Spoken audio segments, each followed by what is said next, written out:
Hello and welcome. Welcome to Drakenmemoria. Yay! What is Drakenmemoria, you ask? Well, it's tabletop RPGs. Tonight, specifically, Dungeons and Dragons. So, if this is not something you want to watch, well, you're hopeless. I'm sorry to tell you that, but that's diagnosed. Hey, And I live in a place where you can't get a second opinion very easily, so that's it. That's your diagnose, and you're gonna have to live with it. Rip. We'll miss you. But if this is something you want to watch, well, it's a pleasure to have you with us. If you're new, welcome. If you're not new, welcome back. And don't worry, it will become Dungeons and Dragons quick enough, soon enough. What else was I gonna say? Oh yeah, if you like the thunderstorm in the background, that's Ambient Mixer. If you like the world map, that's Wonderdraft. If you like the town maps, it's starting to be confused in all the names that I have to give. Why won't it come out? It'll come out at the end. Dungeon map, it's Dungeon Alchemist, and it just doesn't want to. Canvas of King for towns. Here you go. Whew. That was hard. I've been having trouble going to the bathroom. That's why it was hard to come out. A little constipation. Probably unrelated. Okay. So, we don't need the thunderstorm anymore. Because quite honestly, where you are right now in the world, you're 2 weeks and a half from your world equivalent of Christmas. So, probably some shops are starting to feel festive, and in greater cities, there's probably a little bit of festivities starting. A few decorations for the cities who wants to make something elaborate. So, but for now, what happened last episode? All right, so last episode. The party enjoyed a forced vacation while waiting for time to pass, their latest adventure having drawn the ire of a wizard. A few days out of sight was needed to avoid immediate reprisal.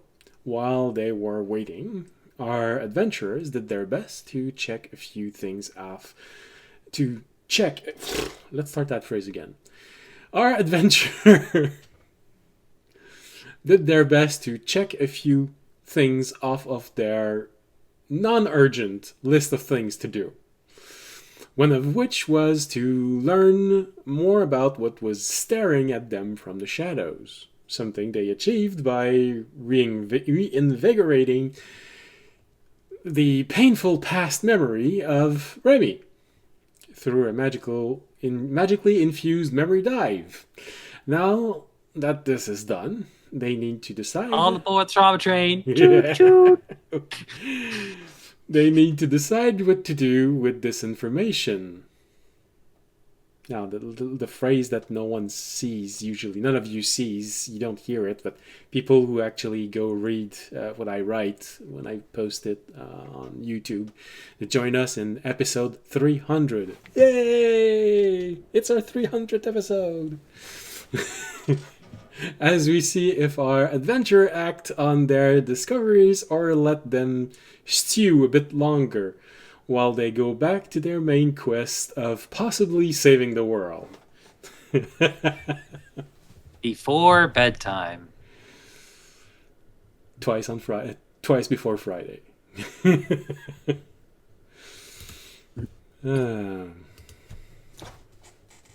So, if I'm not mistaken, alright, Jorg was potion brewing for 3 days straight.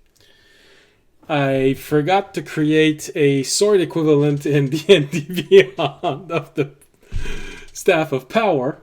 It shouldn't be really hard, but it's... Yeah, I mean, I can just Used it. I feel like it's just really a matter of just taking Staff of Power, putting And changing the permanent damage marker price. over the staff part.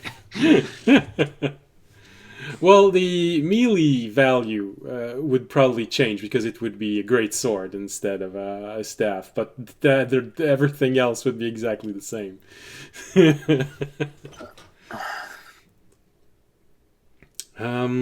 Remy has been recovering in a fetal position in his quarters.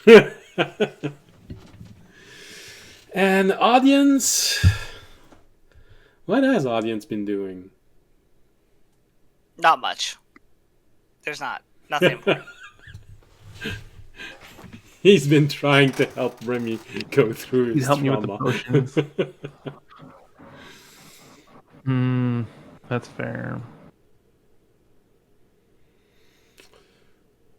All right. Oh yeah.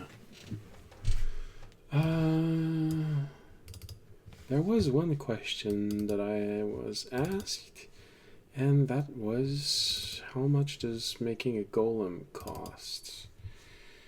I had started that research. I didn't finish it, and why was okay? Good. That's a good thing we didn't see that.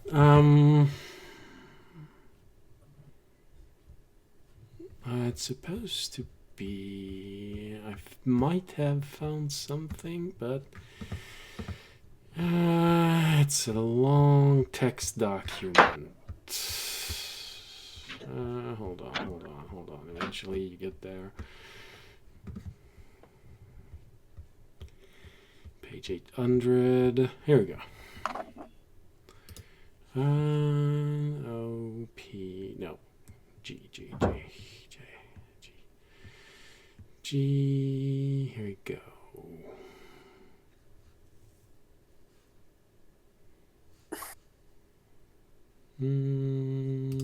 Here we go.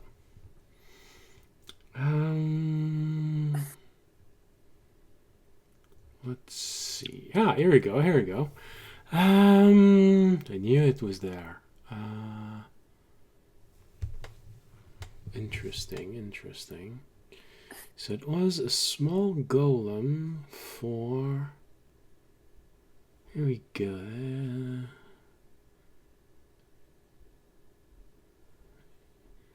Right. Okay, that would probably be it.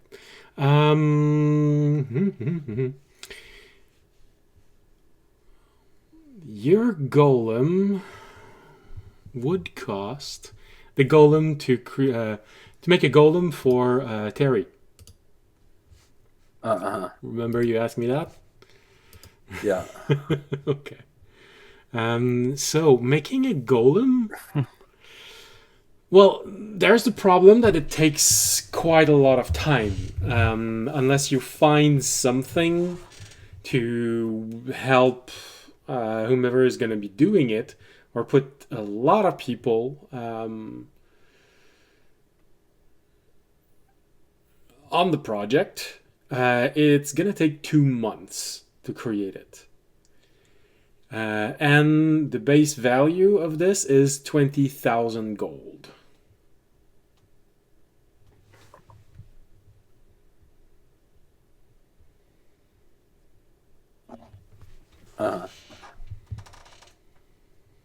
That is, yeah, that checks out. And that's when you tell the shop owner, nothing is too high a price for my special boy.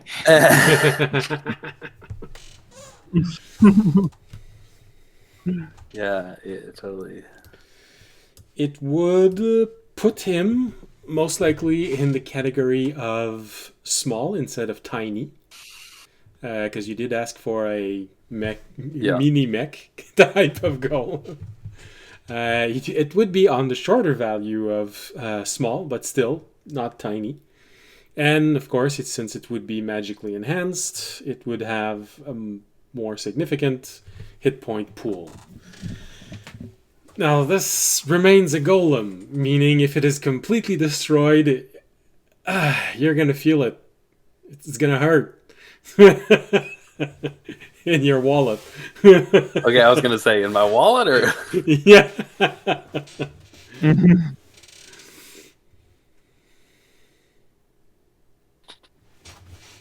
Oh, I'm not in the center. so it'd take a month and 20,000 gold. It takes 2 months. 2 months and 20,000 gold. Yeah. So that's with a normal quantity of people working on it. You can always increase that. That's a single person working on it for 2 months. That's a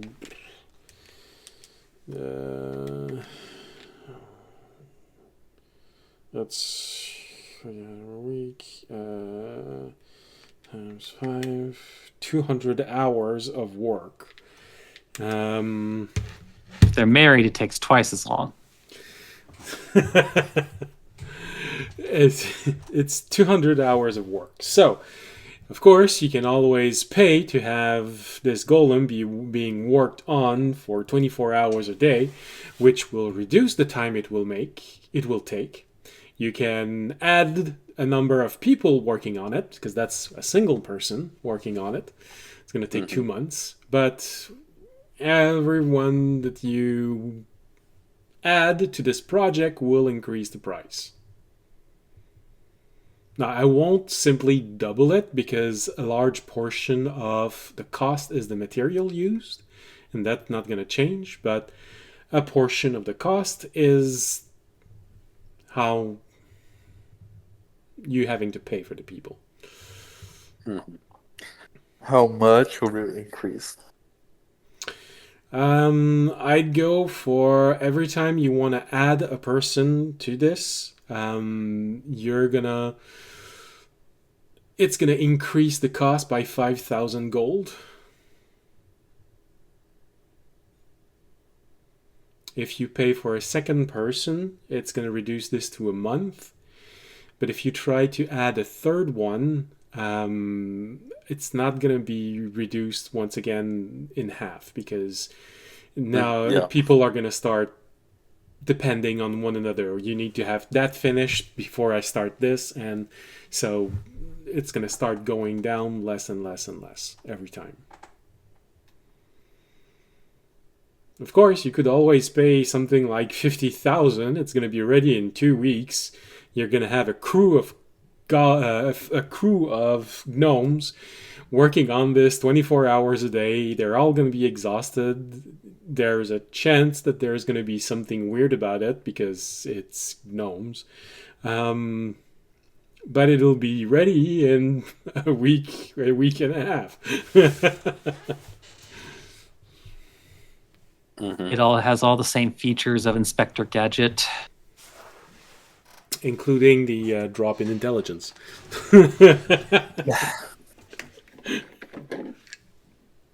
Go Gadget toothbrush. It's like, who put that in there?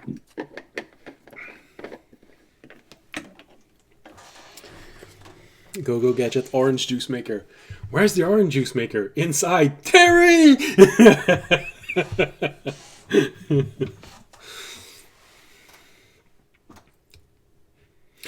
I'm gonna let you stew on that information. See how much you want. You got your information now. How much would I be able to sell my arcane touch greatsword for? This is where we are now. Okay. Well, I have my sword of power now. Oh, okay. Yeah. Okay. Can't dual wield greatswords. Hold on. Well, Right? Well, you can't, but, if you're willing to pay, we can have you become a trance and become a different race. And you'll be able to dual wield. I think Minotaur can actually dual wield large weapons. or did they remove that? I think that's not in 5th edition. well, To be fair, I also don't know of a Minotaur player race in 5th edition. no, there is one. Okay. It's just like they would not give players access to Yeah. I assume they also do the thing where they make a medium. Like They're the medium, Centaur. but they also gave them the powerful build feature. Yeah. So they're lesser Minotaur. All right, yeah. Yeah. Again, it's this whole thing about similar to how they don't usually want to give players non-concentration permanent flight without condition. Same thing goes for being a size larger than medium. Oh no, I understand. I understand what it You don't is. have the whatever it is from previous editions where your race can account for class levels to balance the more powerful races. No, well, in previous edition, so the amount of experience you needed was determined by your class. Some race, that was an optional rule, could have experience penalty to counter for powerful element, but that was an optional rule that most people didn't use. They simply and plainly said this race is rare. You should not permit several players to have them in your group, and you should not have one in every single group. They were relying a little bit more on the dungeon master saying no to to someone who wanted to be too extreme. But I mean, I've had groups where every single one said, all right, I know that it's not fair if you have a huge character and everyone is small, but would you accept if we all took huge characters? So an entire party, you can easily adjust the difficulty of monsters with that. Well, I said, okay, yeah, sure. Since everyone is big, it's easy for me to just change the type of monsters, give them a little bit more hit point, cover for that, and everyone's gonna stare and look at you weird when you enter a city. That's gonna be on you. But yeah, if everyone wants, it was every time they entered a city, it was a train wreck. I mean, to date, the only feature in the entire game on the player side of things that allows you to change your size without the aid of like a spell is the new Goliath, which allows them to become large for it was either 1 minute or 10 minutes once a day. What's the rarity level that I gave The Arcane Touch Greatsword is very rare. Okay.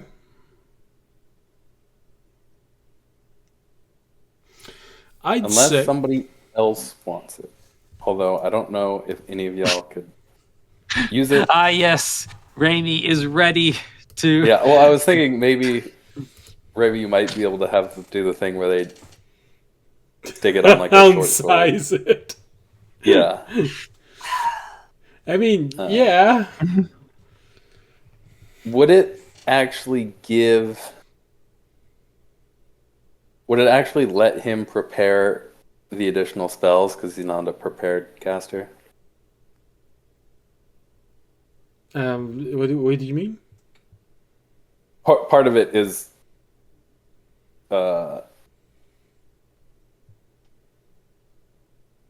being attuned to it is you get to add one prepared spell of every level accessible to the caster. Yes. Up to 5. Yes. Would that still work for Raimi, even though he's not a prepared? Like, would that just give him spells he doesn't know? Oh, yeah, he would. It would simply. It's because it's the sword itself that has that. So it doesn't matter for him whether he can or can't do this. It's the sword itself. But he needs to be able to imprint those spells inside of the sword. So either with a scroll or because he knows them himself.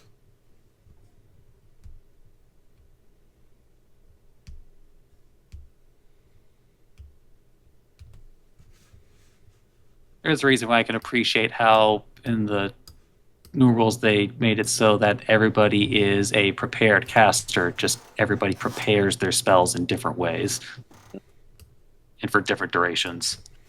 It just makes the language easier. Anyway, Remy, would you want it? I mean, I don't remember what everything that it does besides, I guess, that thing. +2 grants spell points wise. Do you know level 3 spells yet? Yes. I am No, one almost. level away from third level spells. You're it would one give you quest 5 away more from spell points. having that. Currently, it would give you 10 more spell points once you unlock third level spells. And then the 1 spell per level you can cast.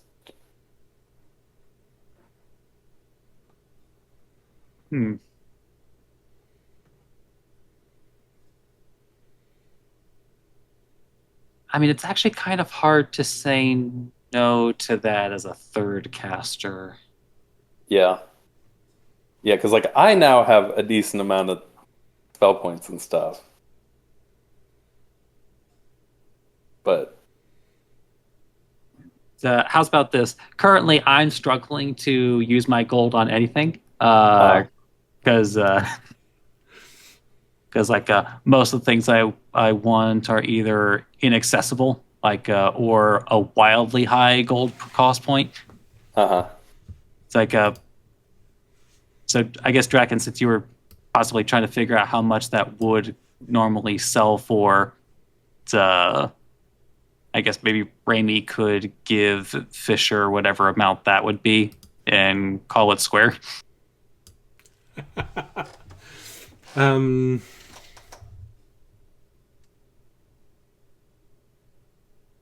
So you'd buy his sword? It's like essentially Fisher is looking for selling market value, and then it's just like, hey, Raimi, can you just buy this instead? That way it doesn't really leave the party, but Raimi is compensating Fisher fairly for it. Sure. This is more just making sure that the value of things between players stays relatively the same, because Raimi's not looking to cheat Fisher or anything. I mean, I'd give it to you for whatever the cost is, minus however much it's actually going to take you to change it into something you can use. So I'd say that it's probably just wow. I was gonna say you'd find someone that would be ready to buy it from you for 25,000 gold, because it is a very rare magical object, so very useful. Price ranging from 5,000 to 50,000, so 25,000 feels okay. How much would it cost to? Okay. Cut half of it off. No, actually, I think the if I think the gnome would find a way to have that worked. Although maybe Remy would feel the balance a little bit weird on the object, but they'd probably be willing. Short sword with a huge handle. No, the equivalent of putting a reduction spell, a permanent reduction spell on the object. Crank it. I mean, interestingly, it's like if they were able to somehow figuratively and literally finesse it, I'm assuming reducing it would probably just change its shape from like a great sword to more of a long sword. Well, a reduction spell would literally Turn it into a finesse longsword.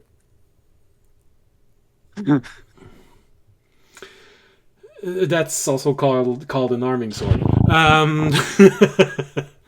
I was thinking either a short sword, or I would be open to literally reducing it to the size of a dagger. The hilt, the handle would probably be a bit longer than what Remy is used to, but proportionally speaking, it kind of works. And they would accept doing this for...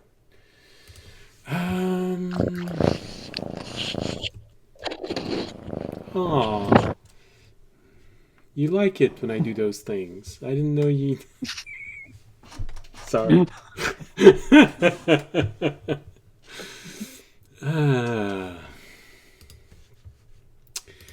They would want...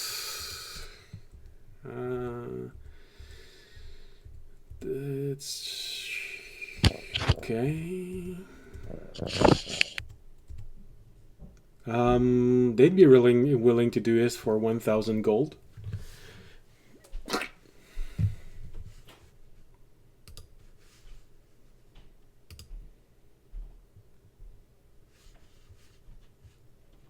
So you'd be able to sell it for 24,000 gold, and the gnomes would be willing to take it through a weird process that would essentially reduce it to the size of whatever Remy feels more comfortable with, a short sword or a dagger.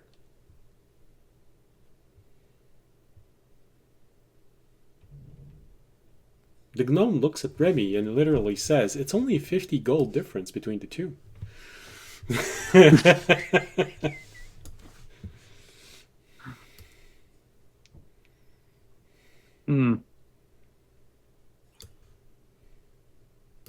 I remember actually like scratch under his beak for a second.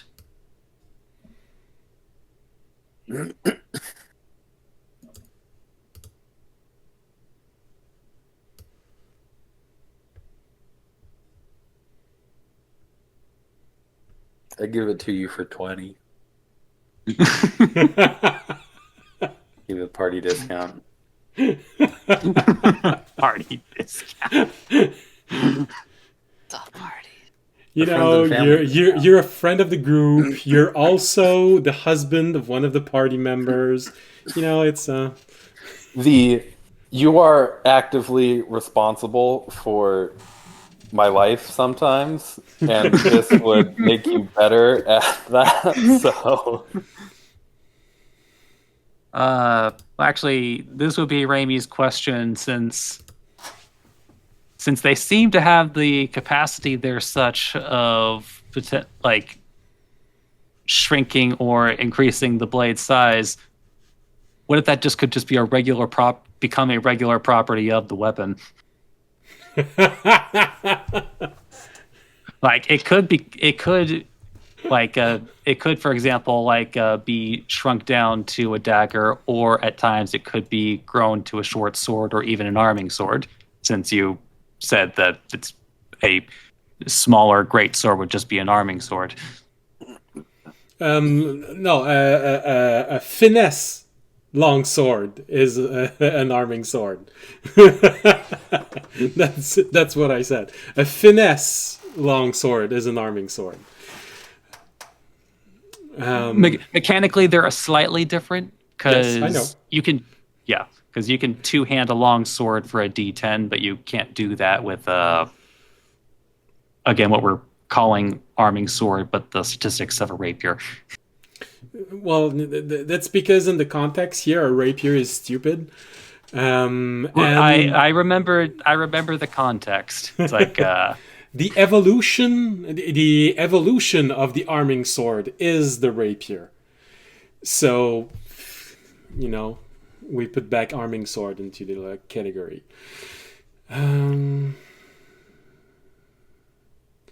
So how much would it cost to make it a regular property to it just shrink and grow it into the different Remy's- stages? Question mark. Remy's a grower, not a shower, and he wants his sword to reflect that. Yes, yes, of course. Ah, good lord. Make it a permanent feature? Well, to own base, it would have to have been reduced a little bit. So there's a base cost there. Alright. If, as the dungeon master, I'll tell you, if you are willing to accept the possibility that there might be a gnomish problem with it, I'll accept the family discount as It has performance as the issues. price. Sometimes it doesn't grow.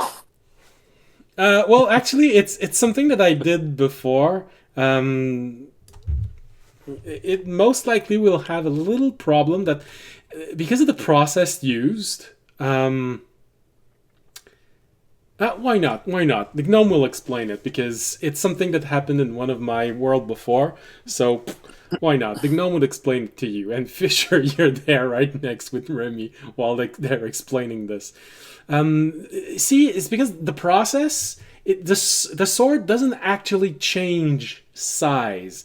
It's just the process that they are using make it feel and look like it has a smaller size. The problem with what you're asking is that sometime the spell could get stuck, meaning that it's not gonna have the size that you want it to, but because you're the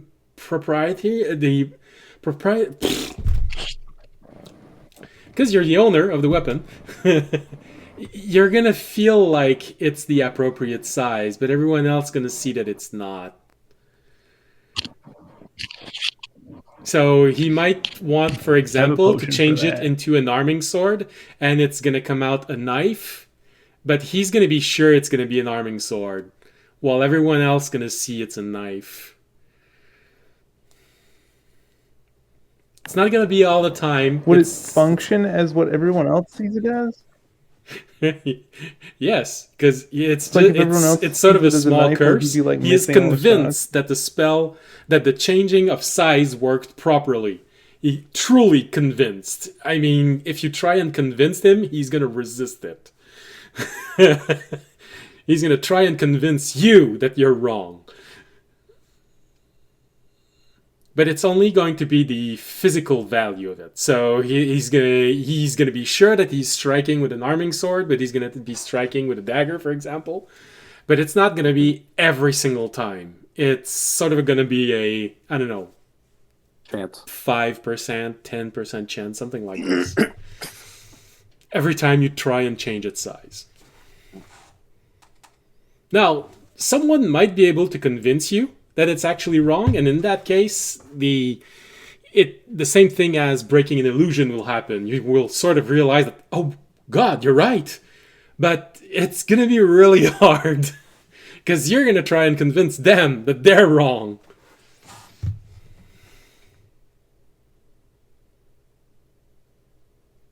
So that's the foreseen problem if you want to have it that can change size whenever you want it and the size that you plan on it having.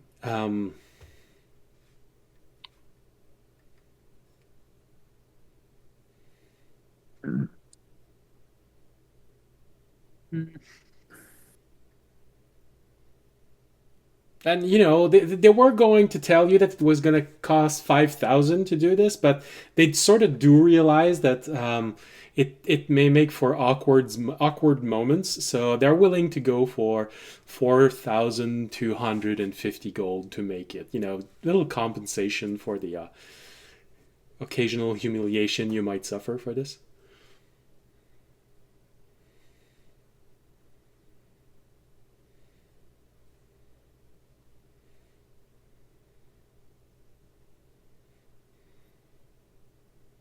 Or, you could always go outside and find someone who's gonna use a boring process of transferring the enchantment on the sword into a smaller thing, and then adding enchantment to it. It's gonna take time, and they're gonna charge you through your nose. Probably gonna send you on a quest to go get the pinky of a golem somewhere in the middle of a pyramid. But you can always do that. That's fine.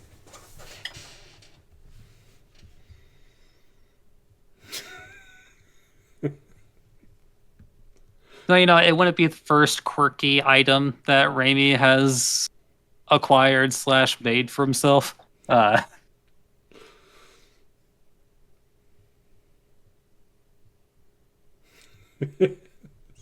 Is that a yes?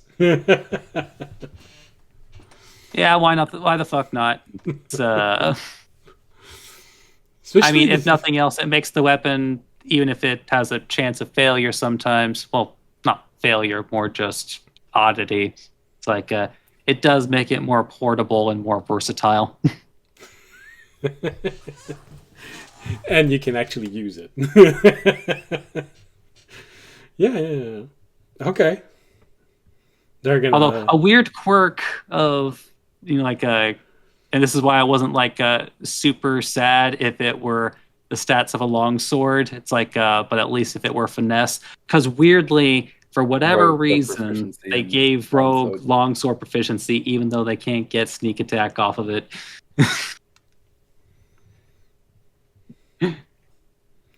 There's one singular or maybe two magical weapons total in the game where that actually comes up and benefits a rogue. Otherwise, it's just a weird quirk of the old system.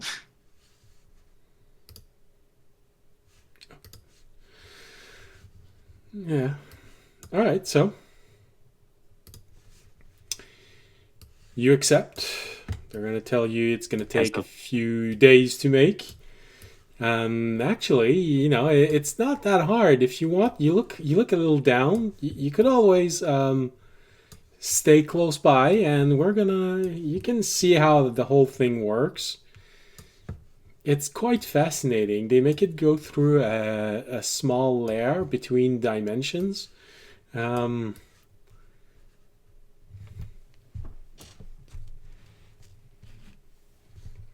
Just one question. Are you afraid of oranges? The gnome asked you that if you want to stay and watch. Raimi gives the so-so motion. It's it's only real bad experience with oranges was probably got squeezed in the eye with an orange once. Okay, good. Don't worry, it's not going to taste the same. He doesn't know that it's because you've been squeezed by an orange. All right. But yeah, it's Raimi wouldn't mind watching this process, especially since at this point he's either waiting for a random encounter with Gantesh. It's and I think he already finished his surface level research into dragon slaying equipment. Oh yeah, Dragon Slayer. Hold on. That's an easy one to find. I mean, you already gave the information last session, unless you had additional bits to give. Well, the only thing that would be missing would be the monetary value.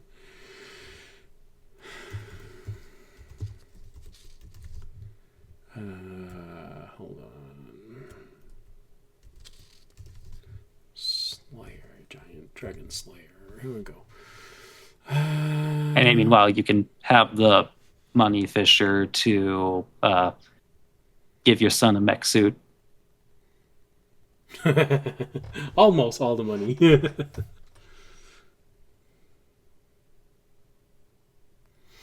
Yeah, a Dragon Slayer sword would easily be able to be done. It can't be smaller than a short sword because it has to be a sword. Yeah. But short sword, long sword, great sword, it's all possible. And it's a rare object, meaning it's going to cost. It'll go for 4,000 gold. 4,000 if you want a long sword. 3,500 if you want a short sword. They'll say.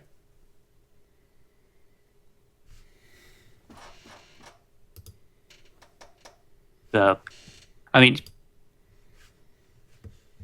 it's like he'll hold on to that research for a moment. It's like as considering the strength of the dragons that they might be facing at some point in their future, Could be that useful. it might be worth investing. Well, it might be worth investing in research on being able to somehow improve it in some fashion. Did I completely remove the grid? Yeah, I think I completely removed the grid. That's not useful for me. Okay. There you go. Because I guess based on the research, Ray would have been doing, it's like the dragon slaying weapon. It's like it deals a little bit more damage against a dragon, but 36. Yeah. it's like the hit points aren't necessarily always the problem. It's like It's going to be all of the abilities you'll be able to use that's going to be the biggest problem. Yeah. so like a dragon slaying weapon or object that would be able to at least aid in some regard is probably the ideal if you're again going up against, for example, cross our fingers, we hope don't have to. It's like the embodiment of all 5 chromatic dragons put together. It's understandable, it's just something that you want to be sure not to. Although I do think we were told not to kill that dragon, or it would be an issue if we killed that dragon because it would throw everything out of balance. Same reason. The goal wouldn't be to kill it, but you still need to be able to subdue it in order to keep it from doing whatever the fuck it wants to do. That is true. It's a lot easier to, say, maim a dragon with a melee sword rather than, say, with an arrow where there's no option to make it non-lethal. That is true. They do just say not kill it. We could cut off all of its limbs and put it in a box. No, I'm sorry. Okay. Uh-oh, the evil's peeking out. Audience? Are you sure about your alignment? I'm just saying,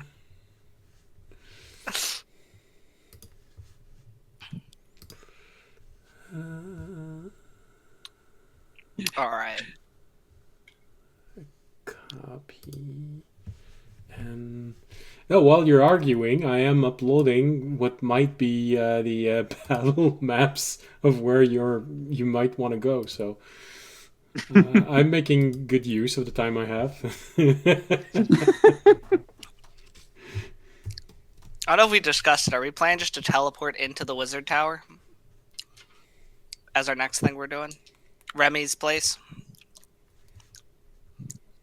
It's really all up Is to that you. what we decided? You haven't decided which one you're going to go. Are you teleporting I couldn't remember inside if we of the decided. tower? So here are the difference. If you teleport inside of the tower, there's less chance of failing the teleportation, but you have no clue exactly what you're going to get yourself into when you teleport in. Or you can try and teleport outside, which has a greater chance of failure, But no matter what happens, unless you're very unfortunate and you completely miss this and it's inside of a swamp where there's a hydra, it's not going to be as dangerous to fail. We have also killed a Hydra before, a few levels ago. Yeah. First dream. That was an example, not the actual. Okay. I'm okay with whatever people want to do, but I guess we got to meet up first. Are you guys done with your like shopping list, or is there anything else people want to do? Shopping, other research. You know what? I think, like Draken, like maybe what Raimi will do is he'll actually purchase / have made a pair of Dragon Slayer short swords, and then maybe at a later date discuss with somebody who knows better a possible way to give them extra oomph. Okay. So you said it was how much per item? It was 3,500 for a short sword. All right, 3,000. Okay. All right. Then that's 7,000 there.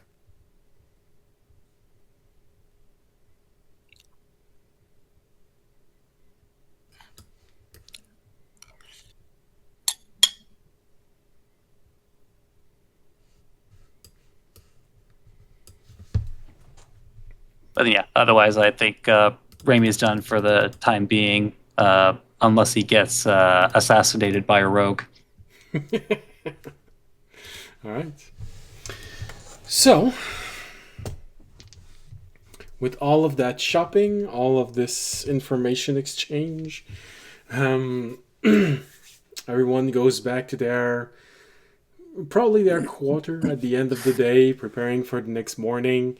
As you walk by the Arboretum, you see that Jorg is in the middle of potion making with his cabinet fully opened and just waiting patiently, watching leaves infuse in another preparation. Very mystical. You see a few animals just looking at him. You're not sure if it's because he's a druid or because whatever he's making right now smells so bad.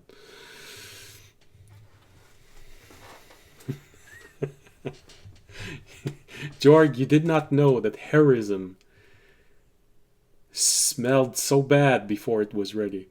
It's like walking into a room filled with people who just made 5,000 push-ups in a single row. You know, it smells like sweat. Audience walks by. It's like, smells like home. Smells like the trading hall. I'm home. Smells like where I used to sleep every single night.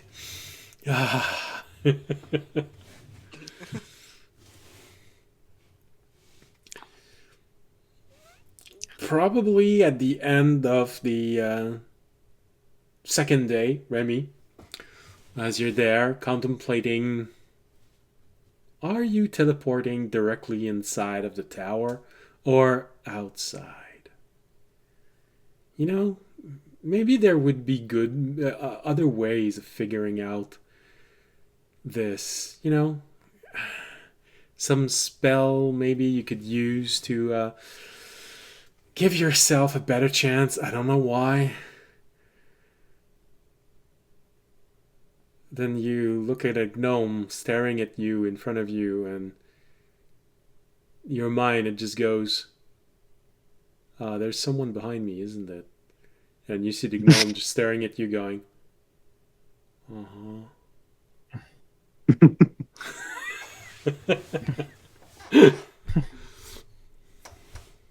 Raimi does an about face, You but then see, slightly 45 degrees.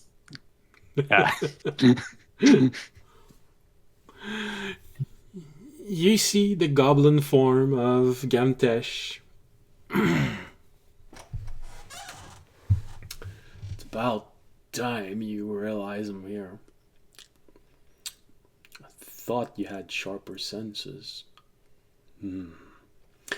But you did came back with something special. Or unless you just wanted to really talk with me because you think I'm charming.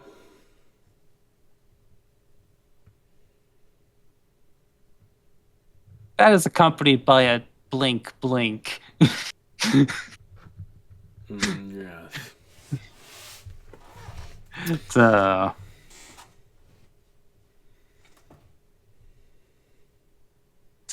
then Raimi responds with, "Looks like someone's been a bit slippery, eh?" Mm.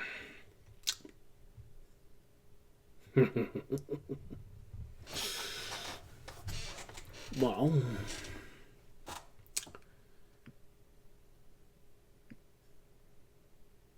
it really depends. But, yeah, I think that's not something bad you can say to a rogue.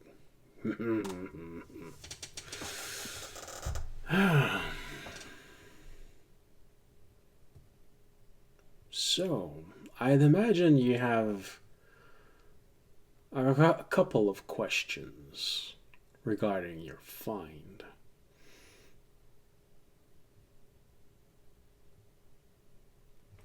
And you see him take out the scroll that you're supposed to have in yourself right now.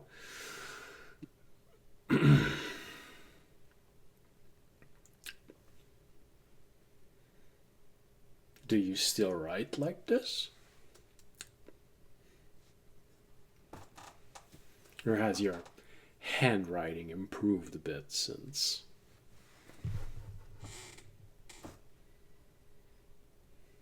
I like to think I'm much prettier than her.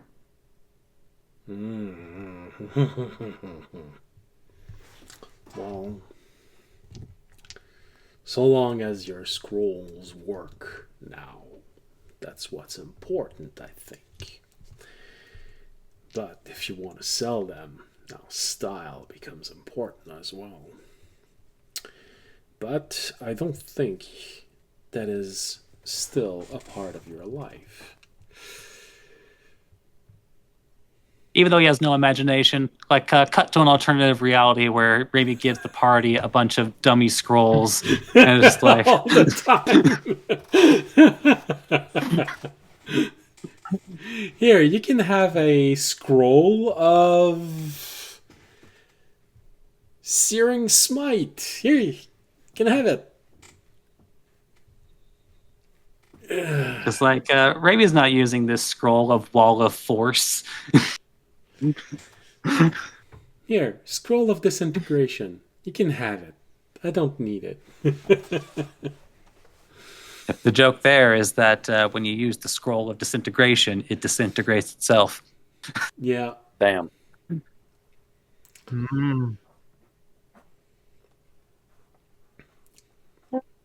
The secret was that you needed to put it into someone's short and then read it.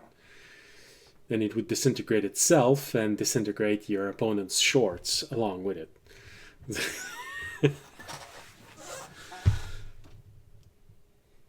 Then we'll find out if they're compensating for something or not. So,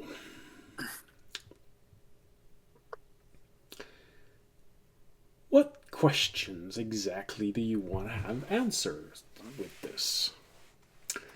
I'm guessing it's been a while since you saw this.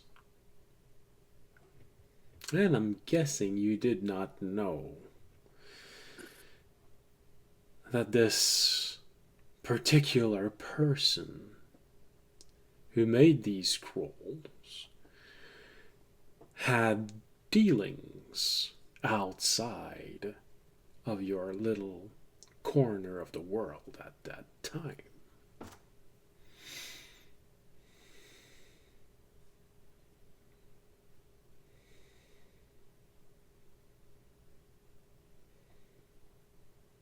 It's a small world after all.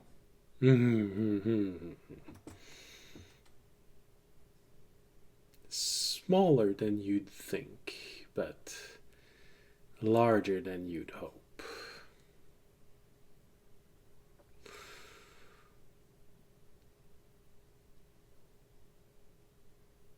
I'm still not hearing a question.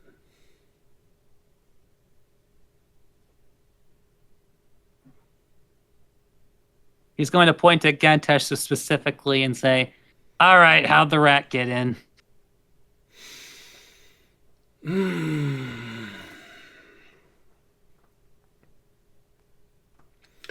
Well,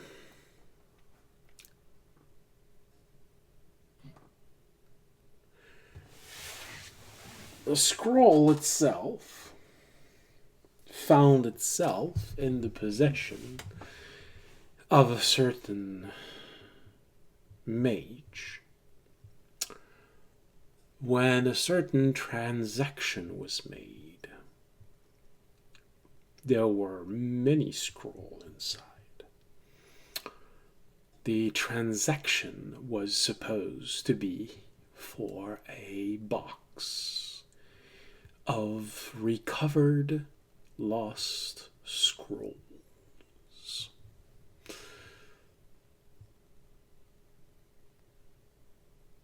Now, as you would imagine, knowing your former adoptive father. Complete bullshit.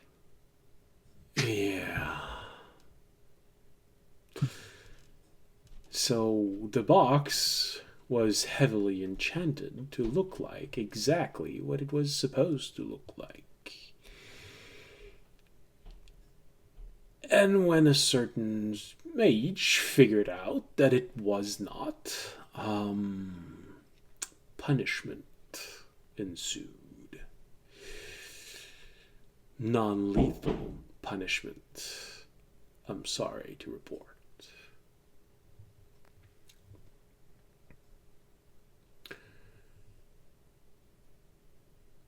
Then the whole thing was shelved inside of a storing space until someone, which it's probably a good idea if I do not name by name. And he has sort of this gesture, sort of meaning him. Infiltrated the weakly defended sanctum of an overly frustrated mage.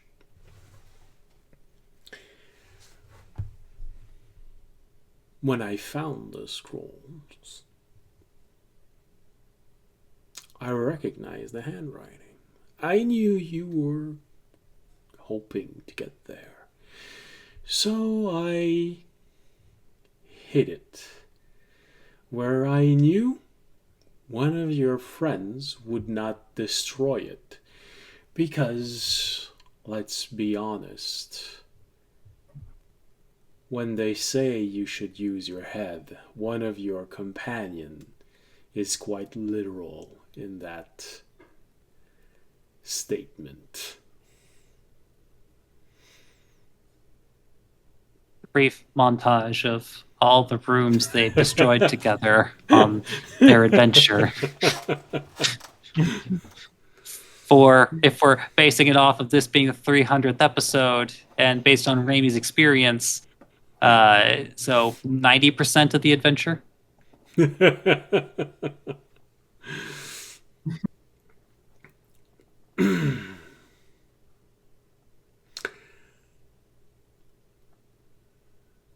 I'm guessing that I hid it well and had a good idea to remove it from where it was supposed to be in a storage room. Maybe Minor Illusions audience completely wrecking the fuck out of the storage room.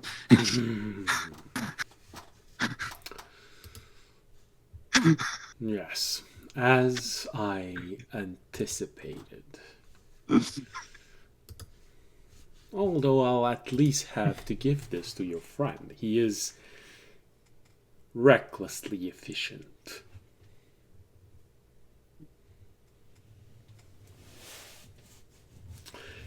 Now, is there a second question that you'd like to ask? I can see it in your mind. It is burning its way through your skull. But do you dare ask it?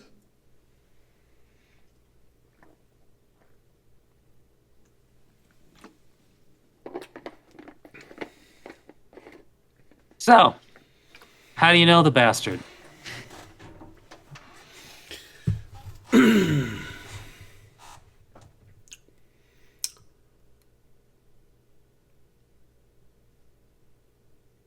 Well, let's just say that anyone that knows anyone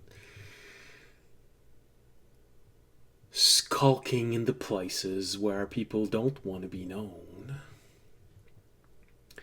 knows about things like this. People trying to hustle other, trying to sell them things that are not what they seem.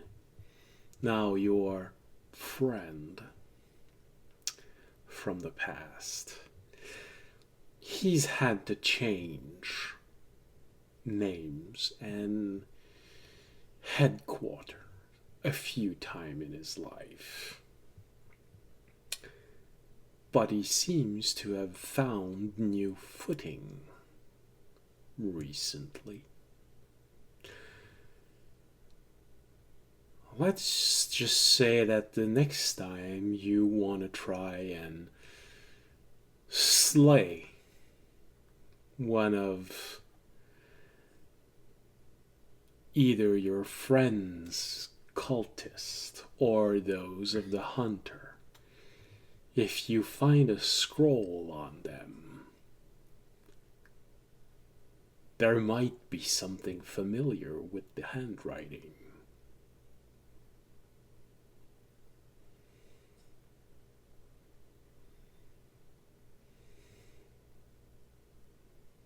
So the rat's keeping to his hole.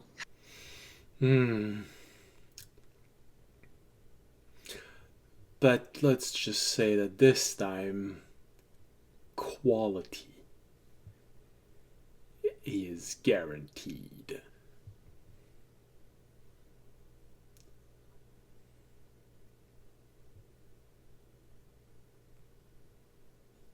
I have to wonder what changed.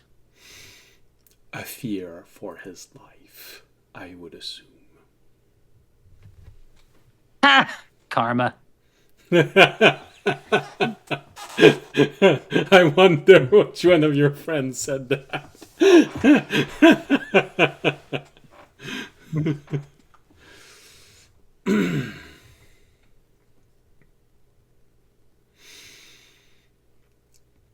All you have to do if you want to add to your former foster father is to go looking for him in the underbelly of the major cities of this wonderful island chain.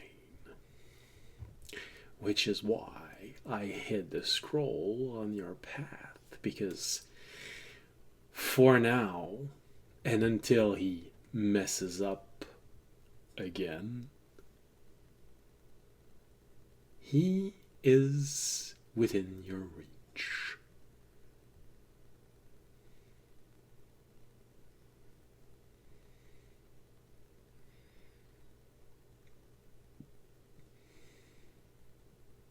So I would say at that Raimi's talons kind of instinctively like close as if grasping on something.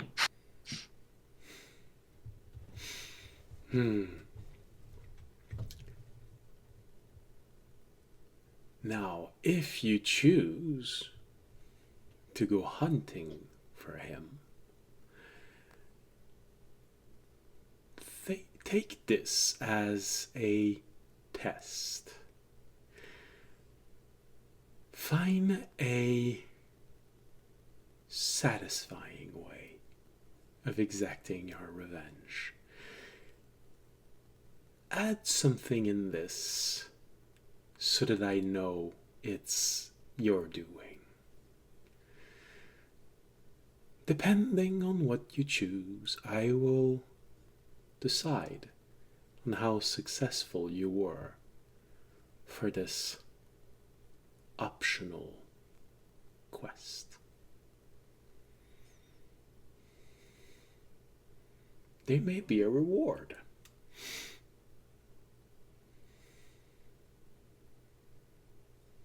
So, a calling card of sorts.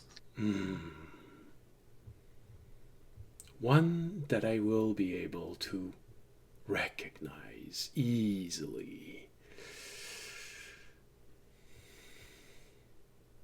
Something that screams Remy.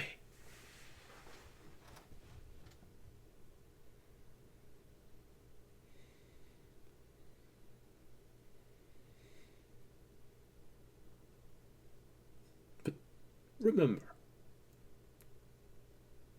if you don't live to regret it, you can't learn anything from it.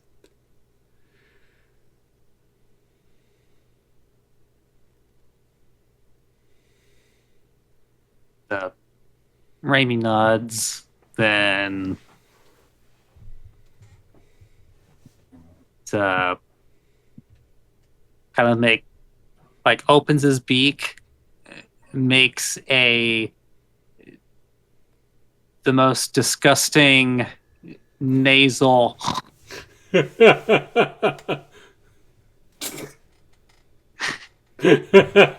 then holds out his talon. I will be watching.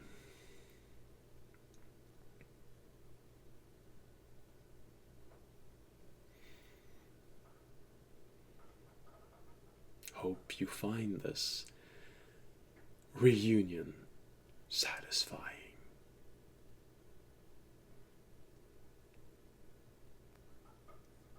He makes a few steps back and starts walking away.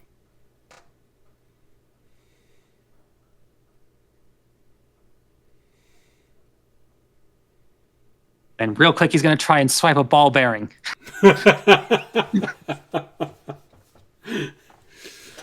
With Gamtesh, it's more a question of you get the idea in your mind to reach down for it, but the problem is that when you focus on where it should be, you realize how the heck did he do that? But the moment your eyes stop watching him and you watched a portion of him, he disappeared. Bitch!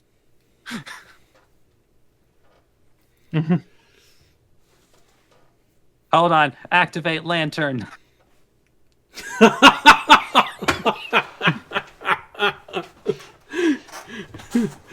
So you enter into the ethereal realm, trying to figure out if he's there. You enter in, you look around. Damn it, he's not there. And then you hear a voice behind you, a gnomish voice saying, "Oh, hello there." Turn around. There's a group of 3 gnomes that you've never seen before. And all 3 of you are staring. Are you lost?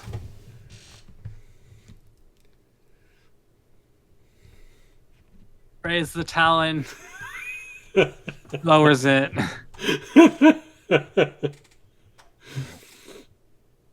Are you okay? Oh, we're fine, dear. You see another gnome. You know, the one that's talking is female. The other one there is a male. He just goes, mm-hmm, mm-hmm, mm-hmm. We just weren't expecting you to suddenly look in this way. It's so amazing. And all three of them starts gathering around you. We don't often get to touch the people that we look at. This is amazing. One of them touches your shoulder just and pushes hard enough just to see if if your skin reacts to the fact that they're touching. That's amazing.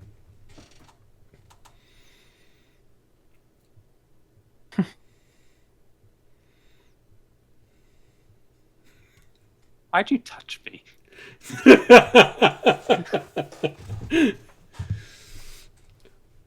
Well, we are part of the Ethered group. We are here to monitor people as they're doing their things. Not a lot of people take the time to talk to us. It is incredible that someone actually thought of it. The male gnome just go, mm-hmm, mm-hmm, mm-hmm.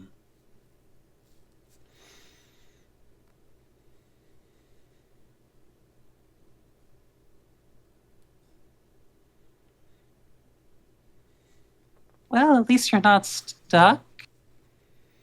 Oh no, we're not stuck. We're just conducting studies. You'd be amazed at everything you can learn, especially when you can look directly inside of someone's stomach. And you see a third gnome approaching someone else inside of inside of the tavern and just stick his head inside of the stomach of someone. And he comes out and, oh, I think he ate fish. That's amazing. And so bad. The male one just goes, mm-hmm.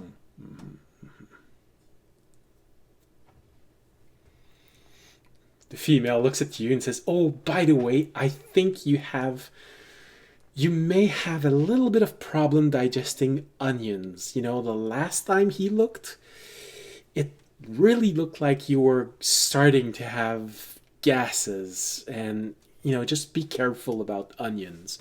It may be a little problem that you have. And now Ramey's just wondering why it is that every time he uses this particular feature of his lantern, he runs into the weirdest shit. You have no idea how long I've been waiting for you to use that feature inside of the garden.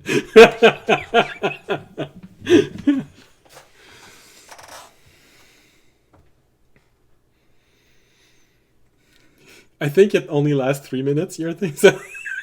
It would be it'd be dumb, and I imagine probably in the middle of this conversation, go.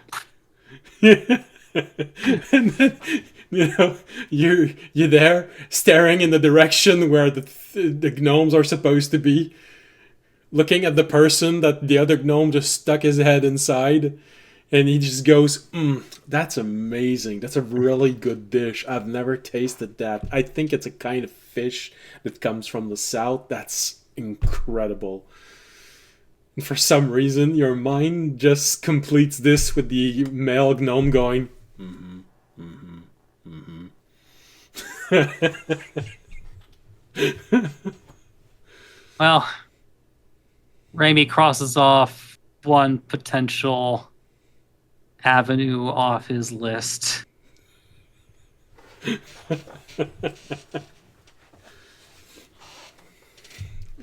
And now it suddenly makes sense why the gnomes always seems to know stuff they're not supposed to in this garden.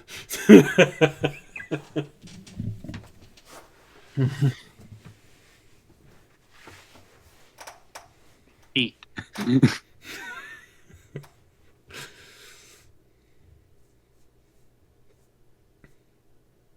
Audience, I don't know why, but for some reason you just enter the tavern and you see Remy's look. The way he's staring into nothingness right after rematerializing. It happened in the blink of an eye, but you think that you probably just weren't paying attention.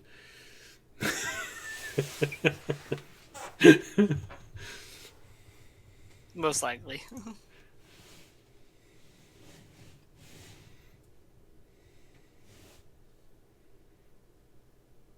All right. So after this odd encounter, what are you doing for the last few hours?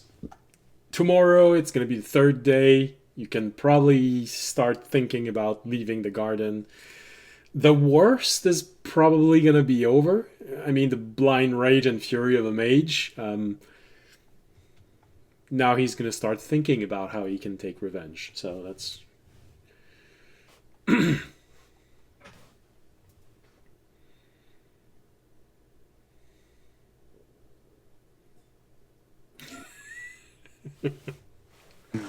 So you have a few hours left. No, you went to bed, had a relaxing night, got up in the morning, looking at this. It's going to be a interesting night if you want to leave now, but it's really up to you. It just so happens that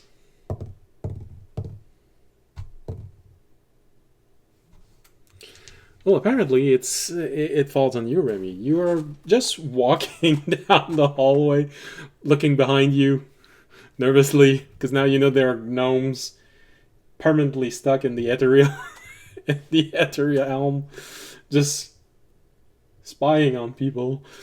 You get a warden that intercepts you in a hallway. Mr. Remy, I was looking for one of your party members. Any of you would do. I've been asked to inquire about, is there a reason why in the last 3 days we've intercepted more attempt at divination on members of the garden than we usually have? Most seem to have been aimed at your group. Maybe there's something you forgot to brief us about?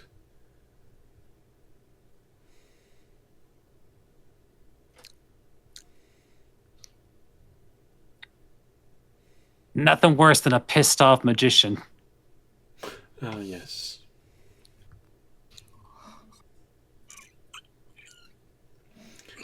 Right then. Please tell your friend, audience. There have been rumors that several impressive bounties have gone off, mostly on his head, but some imply your entire group. So, when you get out, maybe try to avoid large crowd for a while. Have a nice day. He turns around and walks away.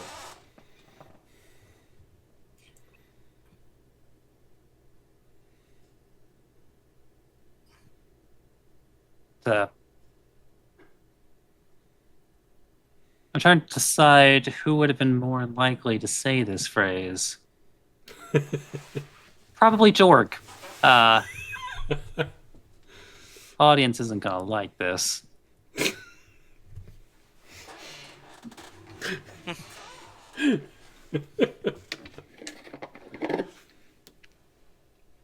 We're gonna have to start saying that. Again, I feel like you actually have said it, just not in this specific context. Mm-hmm. So, the day moves forward. Remy, do you find the audience and warn him about this, or do you let him have the surprise when you all get out? No, audience already has to deal with random balls flying through the air trying to hit his face. He should probably know someone's also trying to find his head. Yeah, one just wants to give him concussions. The other wants to remove his head. There's a slight difference in anger there.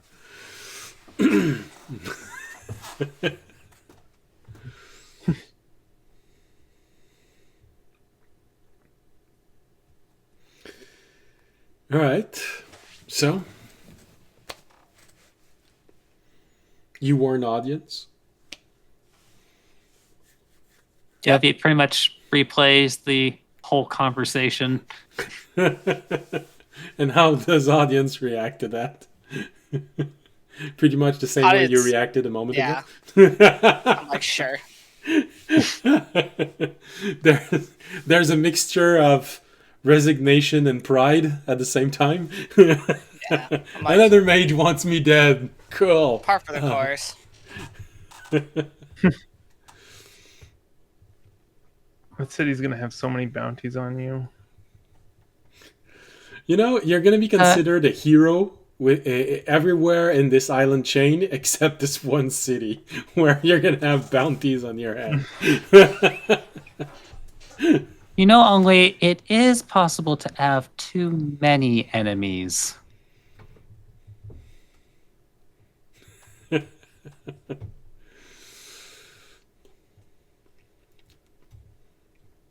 All right, so the day moves Yeah. forward.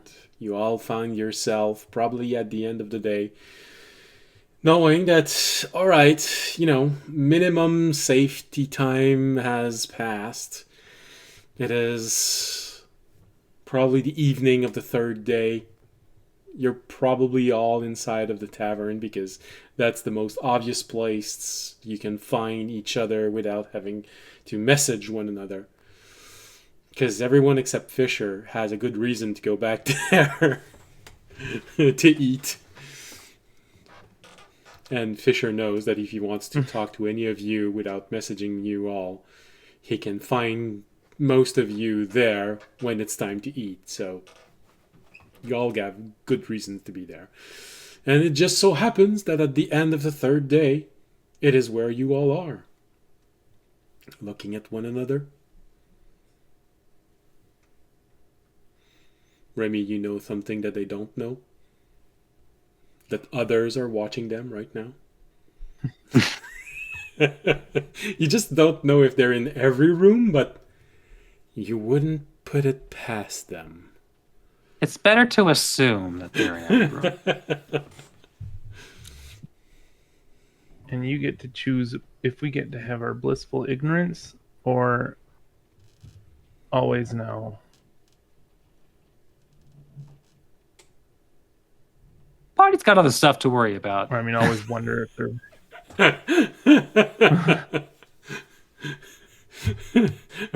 Remy decides to stay quiet, and for some reason, your mind completes that idea with the male gnome just going.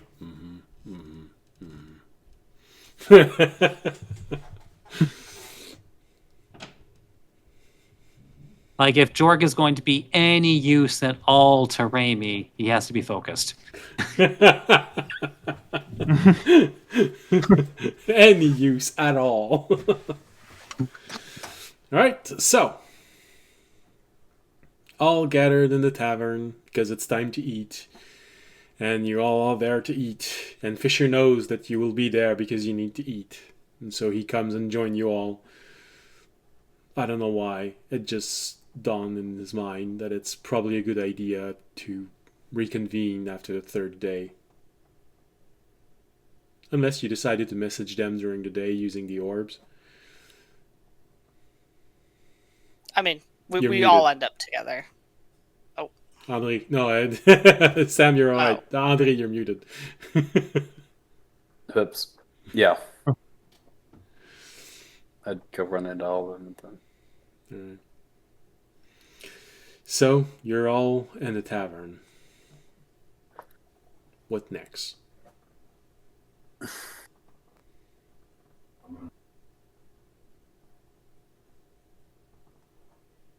No. Jorg looking awkwardly at Remy. Remy looking awkwardly at Jorg, but always having an eye on audience, just in case he decides to flex. We gonna go beat up a shittier wizard? I guess it's probably a good thing to do. get more information for Remy, and he seems to have connections, or at least have connections to a guy who had connections to all of us. So I'd be able to get some information out of him. Ramey's going to But do we hold all up a know talon. that we're being divined? What is Yes, your- Remy. Sorry, Remy doesn't give a do shit. we all know that they're using divination against us? Oh, about the divination. No. Sorry. Bad timing. It's just like our Ramy doesn't give a shit what Jorg was saying, but I, the player, want to make sure that. Oh, I see. Well, thank you. Well, No, Jorg doesn't know, isn't talking. We don't know. Only Rami knows that. About the audience divination? knows. Audience knows Oh, okay. because it was told.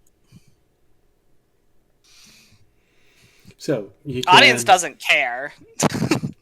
You can try and go and fish for a bad wizard. Yeah. You can go where you explored Remy's memory, where you might find information about the quest that matters most to you, saving the world. It could be an indirect way of getting more information. Going fishing for a wizard could take a little bit of time, but it would completely submerge you in Remy's world, while the other one would most likely just be a bunch of trauma, again being shoved at Remy's face. But you might find information maybe regarding the dragonborn silhouette that keeps following everywhere, which is not a bad thing also. And Gamtesh said that finding Remy's bad foster father was, even for him, a side quest. So you have options.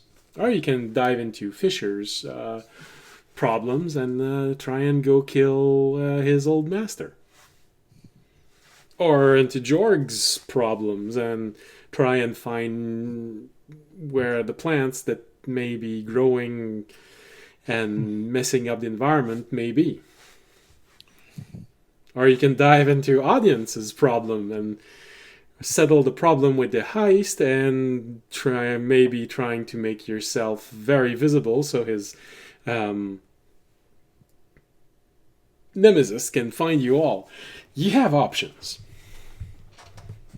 All option leads to something.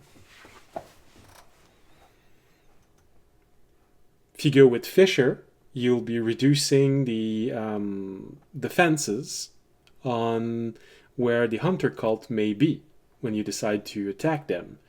If you go with Audience, you might find an ally. If you go with Jorg, well, it will be the first step into any sort of story on his side quest, but he's the only one who's never had anything done. If you go There was a partial joke I wanted to make or we could go with Jorg, who needs a reason to get out of bed in the morning. Or Remy has a side quest for his personal story and a side quest for the larger picture of the story. So that's how it all sums up. What do you want to do?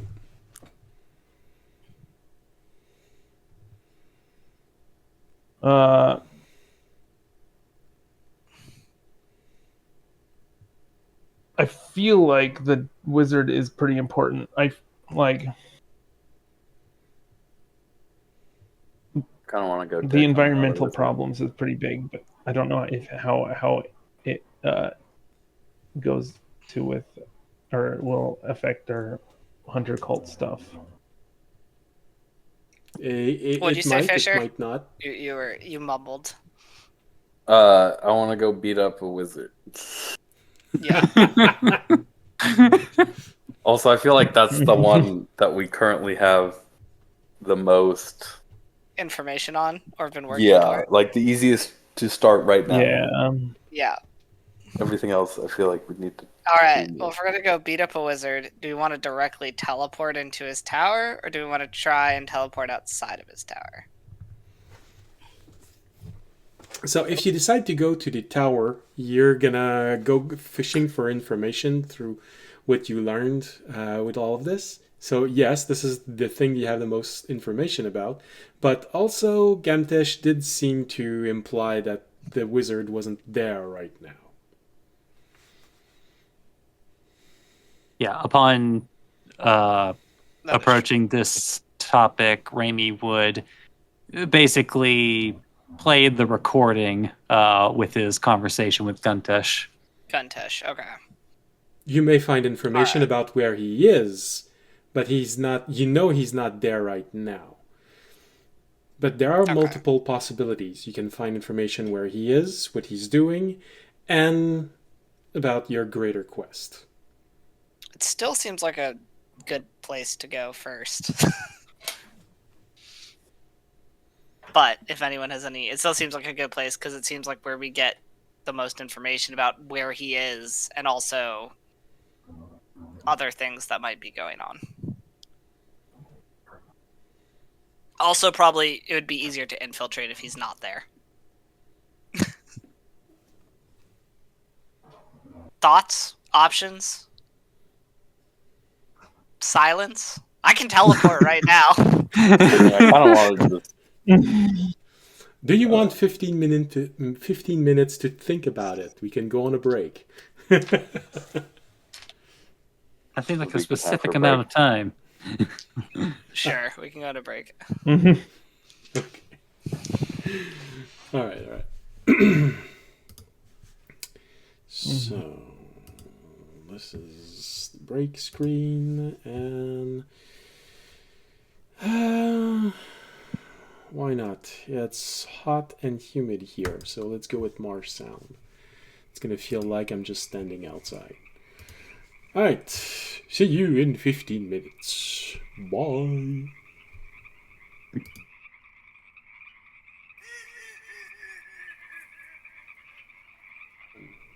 And we're back.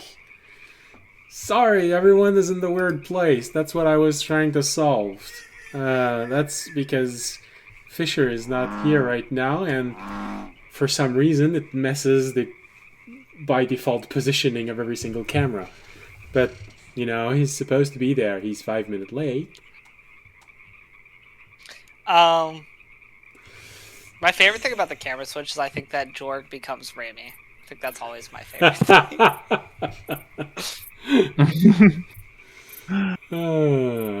Mm-hmm. We need Fisher. All right. All right. So now comes the time to roll. Like I Yeah. said, if audiences roll, D100. you're rolling at seen casually. If you I transfer thought it the was seen helm, very well. I thought it was the scene better because we were in his memories. It just wasn't the well, highest because level. you have only seen images of it through Remy's memory. So for you, it's seen casually. If you give the helm to Remy, then it becomes very familiar. Then you'd have to attune to it and everything. Couldn't go. Nah, it's fine. I'm just gonna roll. We'll be fine. We'll be fine. So I just got a message from Fisher. He's in the bathroom. He's gonna That's need a nice. few more minutes. He says. Okay, well, I'm gonna roll, and we'll see what happens. Go. I'm gonna roll with my new dice that I got at the Ren Fair. Where's my? Hell yeah. So Untested. cool. These are their very first roll in a campaign, so Ooh. we're gonna see. We're gonna see how I feel about them. Or rather, Are they how about they to feel start a about new you. campaign? Alright. And then I need a D10 as well. That's a D8. Where's my D10 from these? Oh, I'm right here.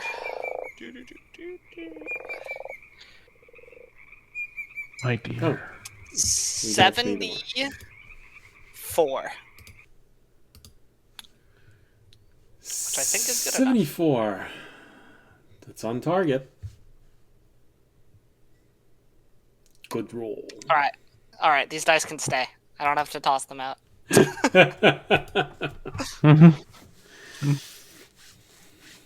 Good roll. Good You're- roll. You guys are good for now. You passed your first test. Good job. Good job. Good job. Now the next step is during battle. Yeah. All right. So we are going to transfer to the battle map because Yeah. I've been spending. So a I was lot- teleporting to his quarters. Just to make that clear. Yeah. Okay. Philosophical question. Would you rather have dice that gave you nothing but natural 20s on attack rolls, but then natural 1s on saving throws, or natural 20s on saving throws, but always natural 1s on attack rolls? I think it would be more fun to play natural 20 on attack. I think your character would die, but I think it would be more fun playing them while they died than I think like always succeeding all your saving throws, so like never dying, but like never actually getting to hit anything. I think I'd rather have a character that just died but was fun to play while he was there. And then Interesting answer. Interesting answer. Okay, what's that? What did I move exactly? where's my helm? I need to mark it with my thingy. Boop. There we go. Okay, yeah, one charge down. Gone. Oh, okay. It's this. We're gonna remove it. That's gonna be easier. Here we go. All right. So you teleport in this room here. That's annoying. I have my camera in the middle of this. Okay, I'm gonna have to just roll this to the side and. Oh, I really wish that they would have printed out the grid as well. Anyways, I think that's the proper scale.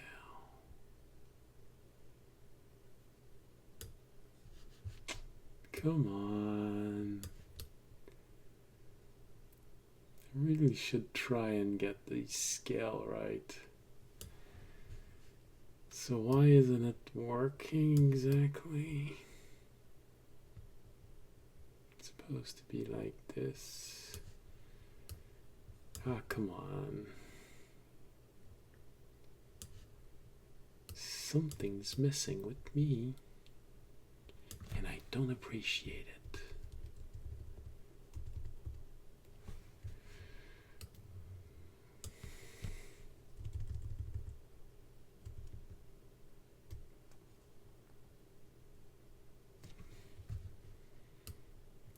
Come on. I got a room here and it's gotta fit.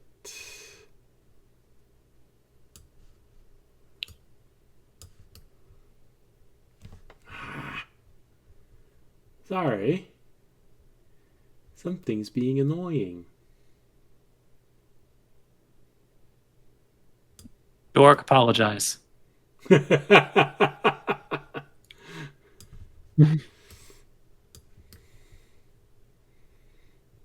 There's something weird with the scale. Oh. Okay. Then in that case, that solves the problem. Here we go. That solves the problem. Okay.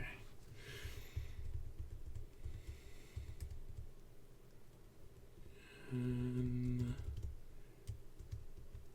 no, too high. Whew, that's going to be a tight space in which everyone just rematerialize in.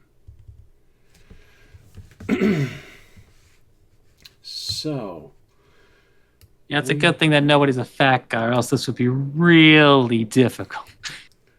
hey, I know really fat. I'm gonna turn nice into fat a people. brown bear. You're turning into a brown bear Right the before minute we enter. Yeah, just to be a large creature while you teleport us, just to make it I extra. mean, that won't difficult change. to- That won't change anything. I think. No, absolutely not. You know, Remy's gonna look at you weird because Just he fitting me remembers that into his the room area. is 10 feet by 10 feet wide. That is true.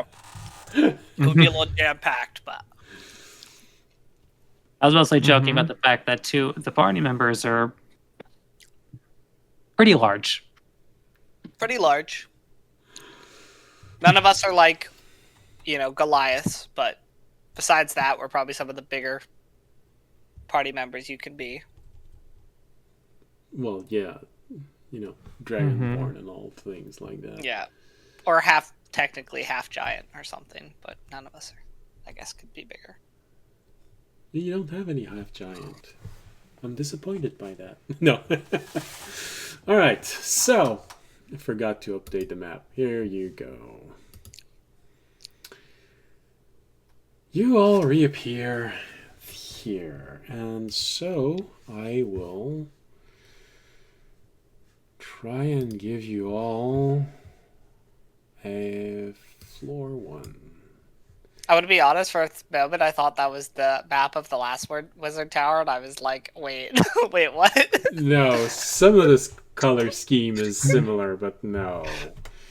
It's like, wait, what?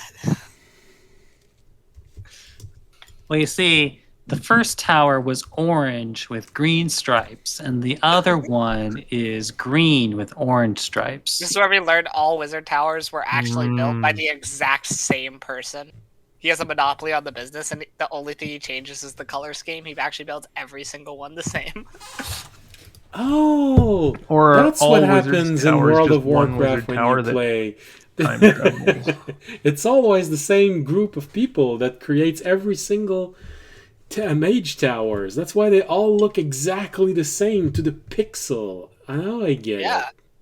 There's just people just have the monopoly on the construction. Damn. You know? It's the same company. Ah. Now I get it. Alright. So you... come on. There you go. You teleport inside of that little space. Completely squished up. And, you know, it's sort of... Now, I'd like very much to know, both as the DM and as a person, what emotion? DMs are people. What emotion appears in Remy's mind as you all teleport in? There's this moment of unknowing. It's probably even more difficult for you, Remy, because you're gonna be just teleporting back to a place you thought you'd never go back to in your entire life. There's probably a brief moment where there's a conflict in your mind. Maybe audience's spell is not gonna work and you're actually gonna find yourself somewhere else, and oh no, look at that. That's my old room.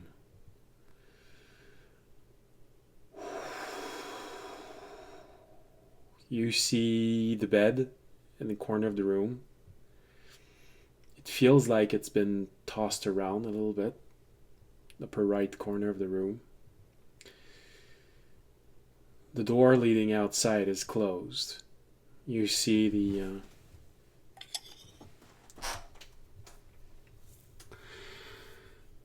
wardrobe,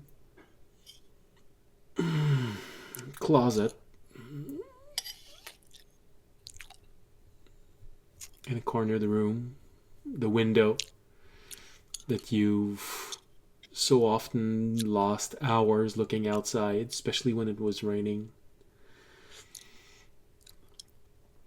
that you sometimes hang yourself off of to get a, clean yourself properly because you'd been punished for some reason, and the only way to get. Are you okay, Sam? Yeah, there's a mosquito. Oh, okay.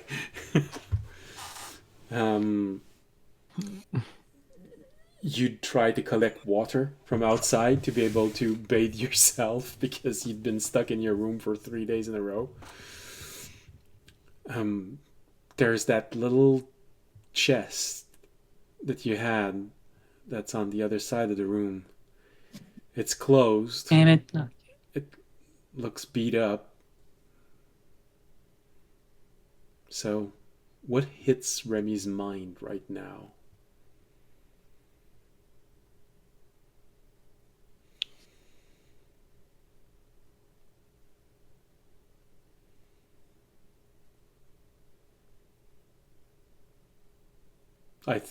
I don't know. Did his camera freeze or? Yes, I think his camera froze. Remy's, yeah. What an amazing moment for the camera to freeze. He was too shell shocked by coming back. Yeah. That's what happened. Body just immediately froze. Went into a panic. I'm gonna let him know. Your camera froze. I assume he on knows. our end. We heard nothing you said.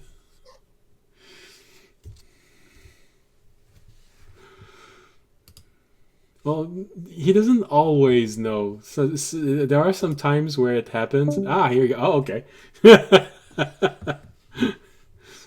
Full reboot of the software.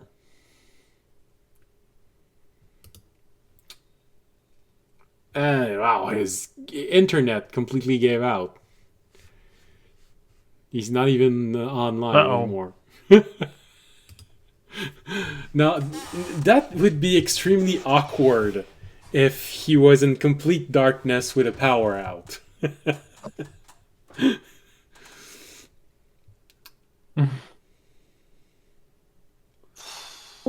Okay. Oh, Here we go. Yeah, that's annoying.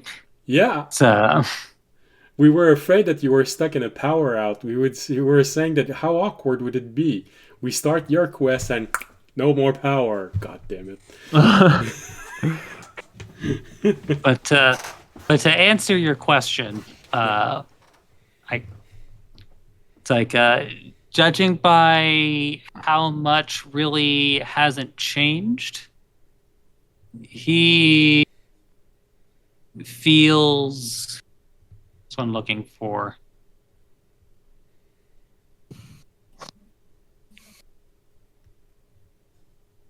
I guess in some ways, it's kind of like a mixture of sadness with apprehension. Okay. Just this idea that basically, for the most part, nothing has changed. It's almost like he's basically just come back right where you left off. As if you'd been caught when you tried to escape and just been thrown back into your little room. It's dustier than you remember. And all right, that's a relevant question. And I'm not asking that because he's a Kenku. I'm asking that because some people have a level of self-awareness that may vary. How self-aware is Remy? For example, some people will never understand why they do the things they do. They just said, no, that's how I am. And some people will say, for example, yes, I'm jealous of that person. That's why I'm so aggressive with it. Leave me alone about it. How self-aware is Remy? in that scale? I mean, if it were a few levels ago, I would say it would be something he were developing. Okay. But I think in more recent months, like he, as he continues to get, he has continued to learn more about other people. It's like he's also able to connect more of it with his own experiences. Okay. I think if this were like maybe like a couple years ago, it's like before he had all those experiences, probably not. But that's the funny thing about experience. The more that you get of it, the more that you can use it. So obviously there's one element when you come back to this place that's different. Everything feels smaller.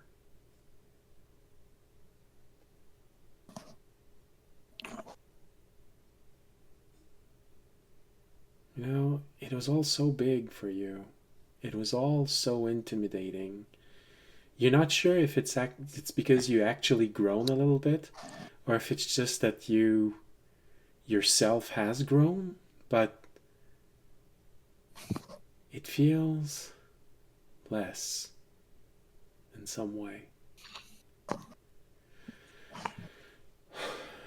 But so familiar, so exactly what you didn't want it to be.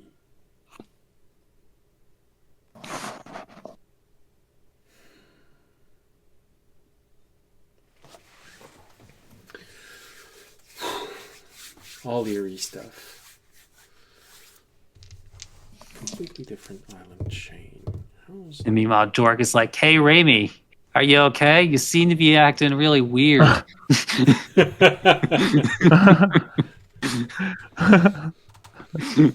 I bet looking at the window brings back memory, huh? Did you ever try and fly out of here? You just flap Hey, have your you ever wings. tried cheering up? You know, maybe you can actually glide. Yeah, Jorg first when he enters this, man, this would be. I just fly out the window as a bird. Mm-hmm. Couldn't you just steal a scroll of polymorphing and just change into a bird and fly away? Alright. But you know, that at the very least, Raimi could think of at least one person who might enjoy this room.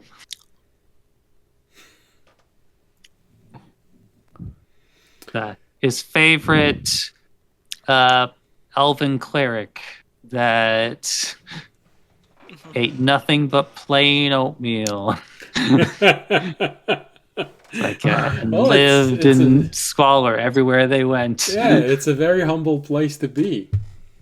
And I just realized that when I made the room, I forgot to add in a wall on one of the corners.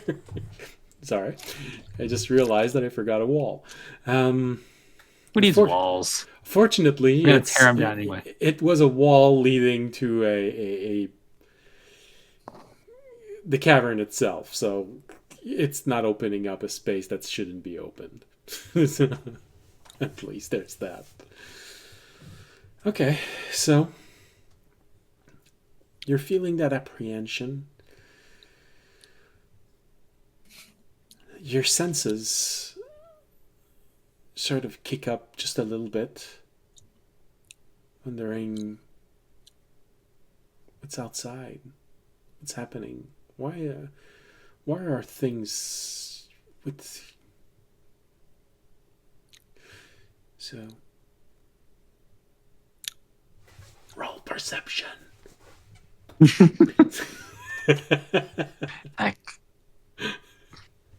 Oh, by the way, audience has already rolled stealth. You guys can. Okay, what did you roll for? How much did you roll? Unnatural 20. Okay. It's 26. 26. You take a moment to both take in the moment and also try and perceive if this place is completely abandoned. There's a moment where you're listening in, trying to figure out, and can't hear anything. Nothing comes back to you. The chill in the room is a bit unsettling because you realize that the window has been left open, and that's probably why the floor is slightly damp.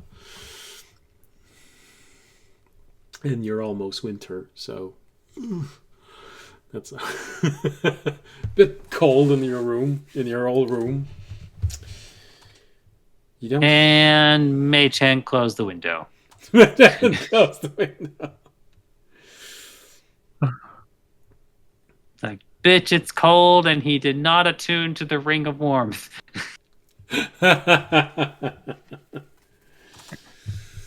You guys made me unattuned to that.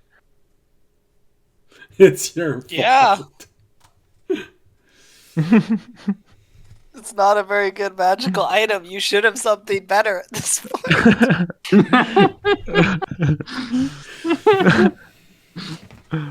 What? It was literally given to us for a very specific quest line and not supposed to be. I know. Yeah.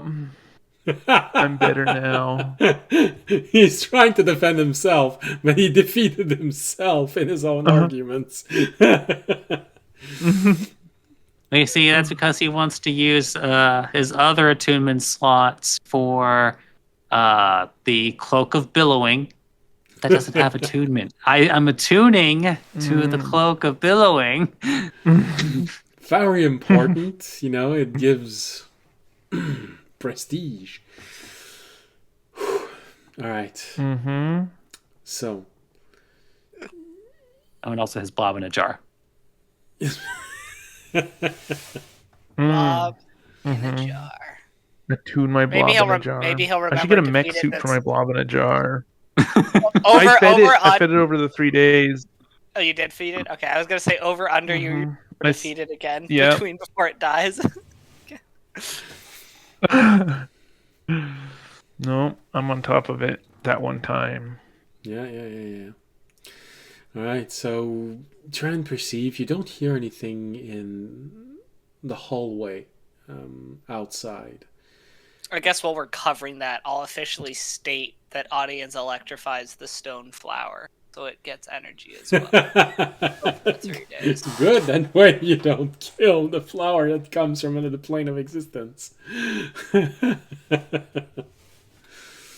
Good. It's the flower seems to appreciate it very much. You did that one day, and the next day it seemed to have regained a little bit of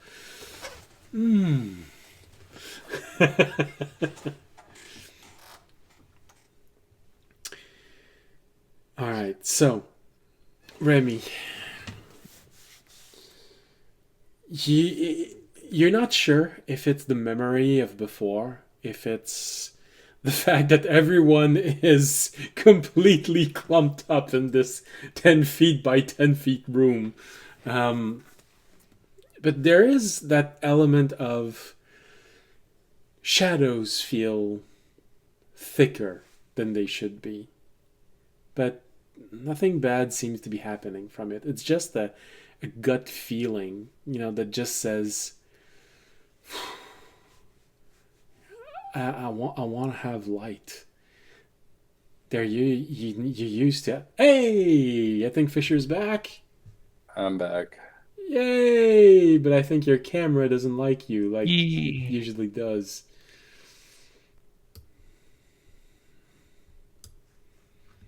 Cameras are for rectangles. Alright, so Remy, Jorg, Fisher. I think it's going to be the same thing as the last. Oh, no. Okay, good. Do that. And we just. Here we go. We got everyone. All right, so like I was saying, you all teleported into Remy's room successfully. Like I was saying, for Remy, there is that element when you're looking around. It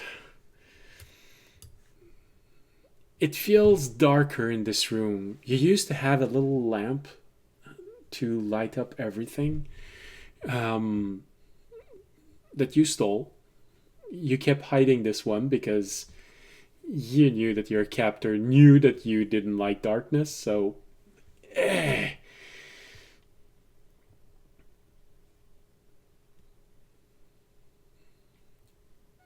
Without that lamp, the room feels so cold and dark.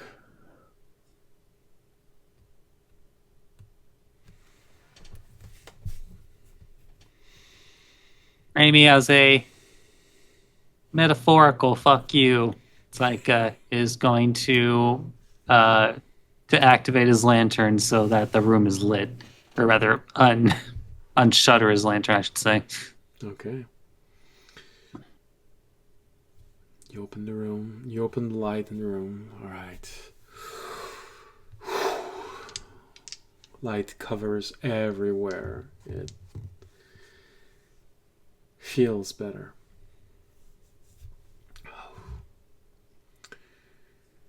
Hey guys, wouldn't it really suck if shadows had invaded this place? Yeah. Maybe for you. Wouldn't be ashamed if there were monsters left in there.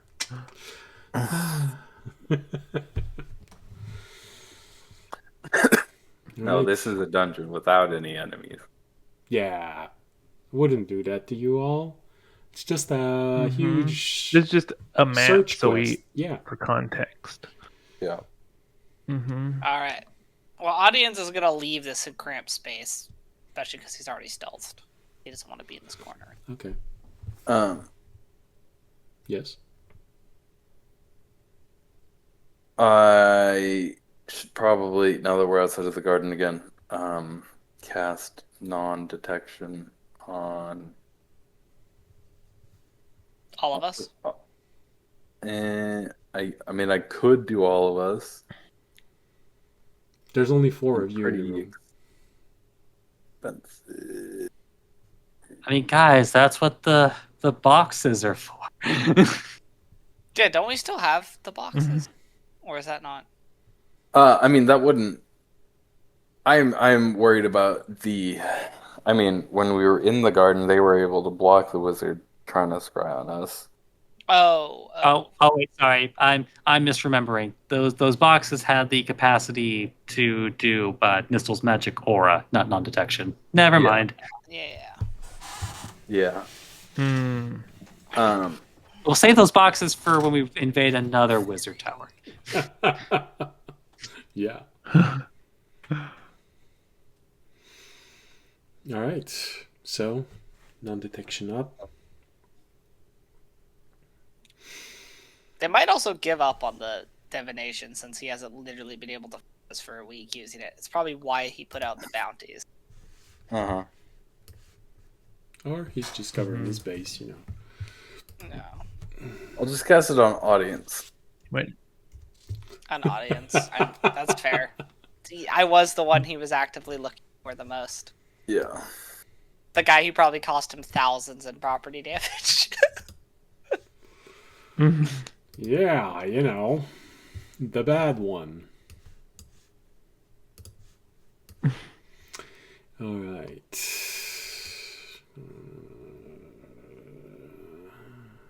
And then Audience, I continue. assume we're trying to be sneaky here, right? We are. I already rolled the 20 stealth. Yeah. I'm gonna I'm sneak. gonna quietly read a book to myself and cast borrowed knowledge to give myself proficiency. in- Quietly read a book to us. Just your I'm mumbling gonna in a quietly corner. cast Pass Without Trace. Okay. That adds plus 10. Mm-hmm. Audience is now at a 30. All right, let's move out. Ooh. I'm now at a 15. Jeez. You rolled a 5 on your Dang. stealth. Dude. You know what? At this point, audience just shouldn't even stealth with you guys. Like my stealth is just higher than if I'm in the passive out of trace with a group. At this point, you should just That's leave why I'm straight. Jorg I alone. got a 29. Yeah, that's it. You should just leave Jorg alone. It's But he's the one you casted. Yeah. That's why it didn't work. He forgot that he was here, and he just casted it yelling at everyone. He cast it on everyone but himself. Somehow it's working on everyone but him. No, like I said, like in Final Fantasy Tactic, there's always a little catchphrase that they say when they cast a spell. So he just went inside of this place while everyone was trying to be stealthy. By the will of my God, hide! And you just Hide. hear that echoing through the halls. Alright, audience is gonna guess. Or I'm start. just too confident in my pass without trace. I'm like, now I can Audience just will walk start around all noisy. looking around. Yeah, you're just too confident. You turn around and you slam into the door before opening it. Does this room look abandoned? Not abandoned? I I assume it is abandoned, but does it look like there might be anything interesting? Like I said, Remy had a chest inside of that room. It's well, I don't know. Remy, did you lock your own chest? I was gonna say it's not locked, but I don't know. Did Remy lock his own chest? I feel like he had other priorities when he was planning his escape. I don't think it would be locked, or it would have been locked the last time he left. If anything, it would have been unlocked because he grabbed the stuff he wanted and bolted. So I guess there's an unlocked chest and an empty wardrobe in the room. The doors are probably still open because Remy just at one point went, fuck it, and he took everything he had. And Well, not much here. It looks like. there might be version 1.0 of the what he's wearing right now. Yeah. Remy, you want to see if anything got left in your chest for you?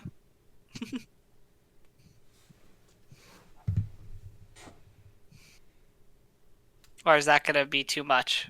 Do you want someone else to open the chest?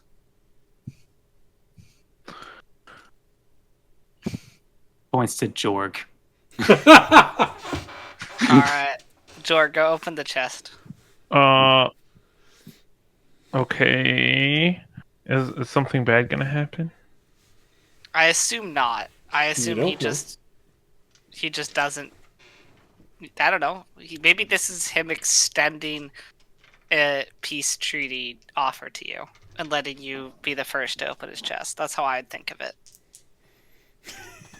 That'll be something else. Fine, I'll do it. I was gonna say, do I need to roll a persuasion on that? No. I know I have it somewhere here. There's. I knew it. Do I have to roll anything? Uh-oh. No, I don't think you have to roll anything to open an unlocked chest. I was just. Well, he has to Yeah. roll a strength check to see if he can lift that super heavy lid.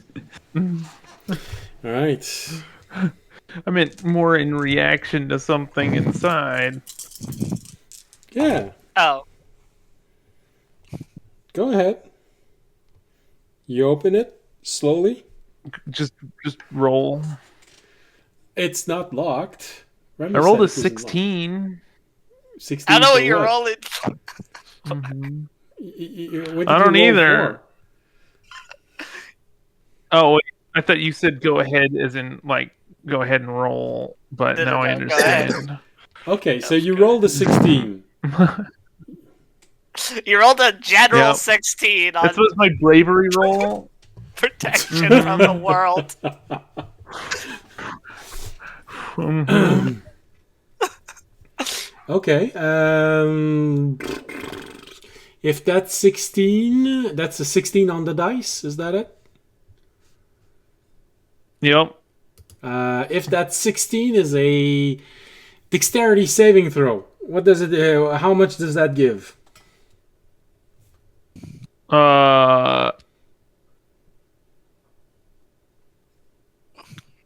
18. 20. It would be 20. Actually, Because of right, audience yes, is 'cause there. I get +2. 16 plus 2. Oh, he gives me +2. Hell yeah. 20. So.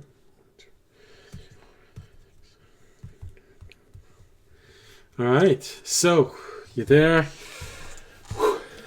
You open this slowly. And there's a brief moment where you feel an inspiration coming from above, just washing over you. A little voice that says, "Watch out!" And you pull back and you see those 5 darts of magic going.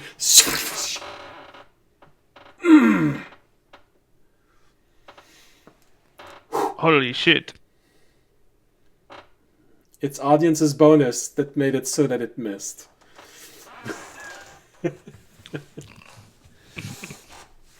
Fisher, Damn. you easily recognize what kind of spell that is. It was a trap with a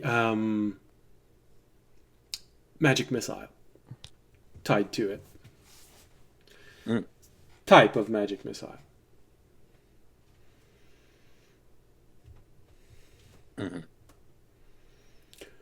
Actually, I should be +3 yes. now, but it's okay. Well, because it's a trap, there was a dexterity save. I know Still, that it normally was your magic bonus that missile helped. doesn't have Yeah. save, but because it's a trap. Cool. Good job, Jorg. Now here's the thing, Remy There's doesn't not. remember putting that spell there. Remy, did you put that? I mean, I guess I'll ask. Why Remy, would you did do that to me? Remy, did you put that spell there? Raimi shakes his head. Oh, so someone added a spell to your chest after you left. I wonder if there's something in there that was added as well. Or someone's a sore loser. Or that. Anyway, I will now go look in what I assumed is the sprung trapped chest.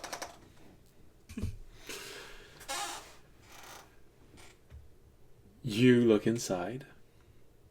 All you see is whatever Remy left there. Which he's going to have to tell you what he left there. What would you have left in your chest when you left? Well, his beating heart, for one thing. Oh, dear. It's still there. It's beating. What do we do with that? Put it in a jar of dirt.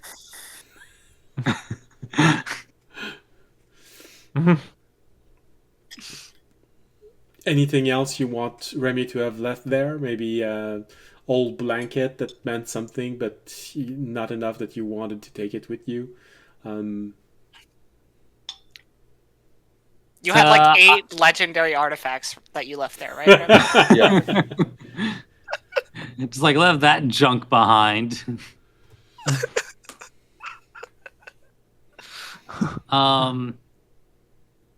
So I would actually say that I think Raimi would have probably left with his favorite, but then left behind a number of what I'm going to call like makeshift toys. Okay. Oh, made by the things he was able to find that were scrapped or thrown out. sad.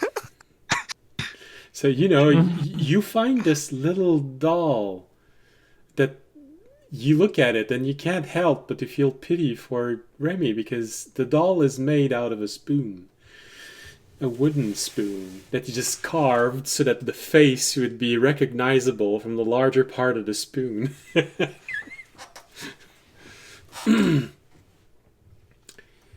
So you see a few things. What Remy left, but you see one more object. A little black marble. Well, I don't know that Remy didn't leave that, so I'm looking at Remy.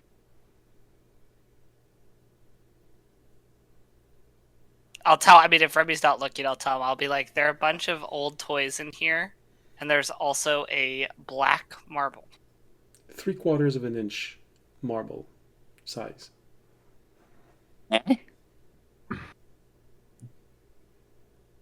Is this all your stuff, Remy, or anything new? Raimi repeats in audience's voice, and there's also a black marble. And Raimi just makes a question mark and goes, eh? Eh? I'm gonna George, look at take Fisher it. and Remy be like, arcane roll? Want to see what it is? Sure.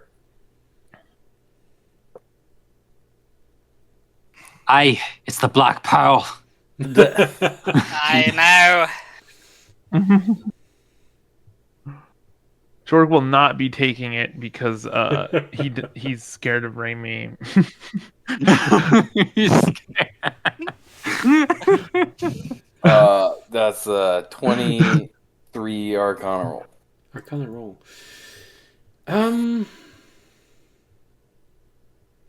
It's a very polished marble.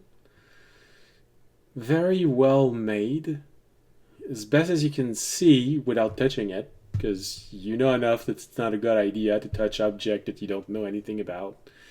Mm-hmm. There doesn't seem to be any imperfection, which means it would be ideal if someone wanted to put a spell on it. You know, an artificer could easily use that to embed something. A mage could easily add something to it. You can't.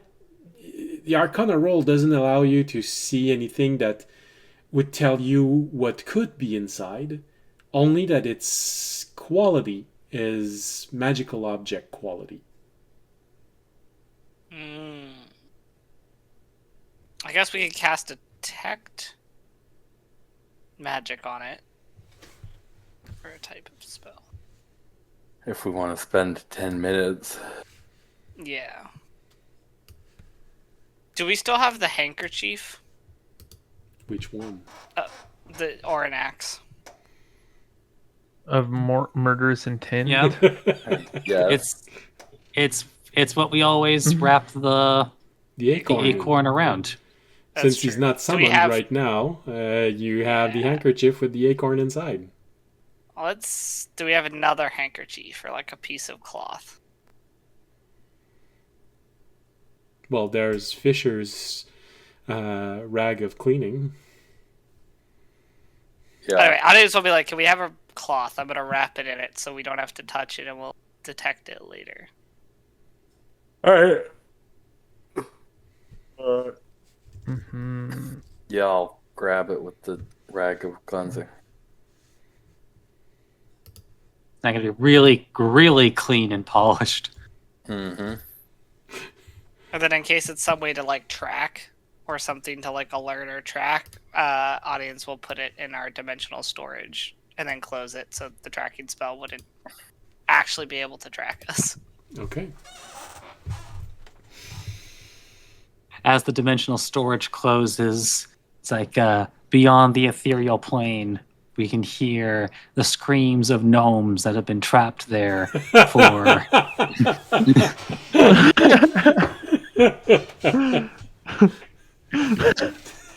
Since the beginning. No. They wandered in hoping to find adventure and interesting things, and they sure damn found both. Well, you know, Remy, you can always decide to shift and see if there's something inside of audience's dimensional space. We'll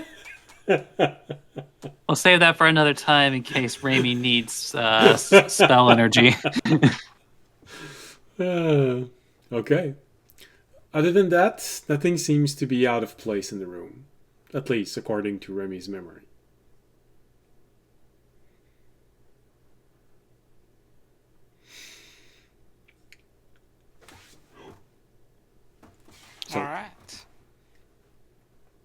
guess we'll keep going then to find the next point of interest. All right. You open the door. Yep. Yep.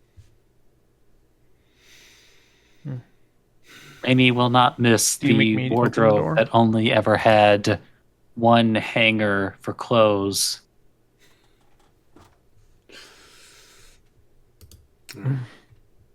You open the door, and you all make a dexterity saving throw. Damn. Fair enough. Ooh, this time We're freaking never opening another it's door. +3 again. actually. It is +3 because I upped my charisma. Then You I know, got the a real funny part is that 22. that trip was probably meant for somebody coming into the room. Yes.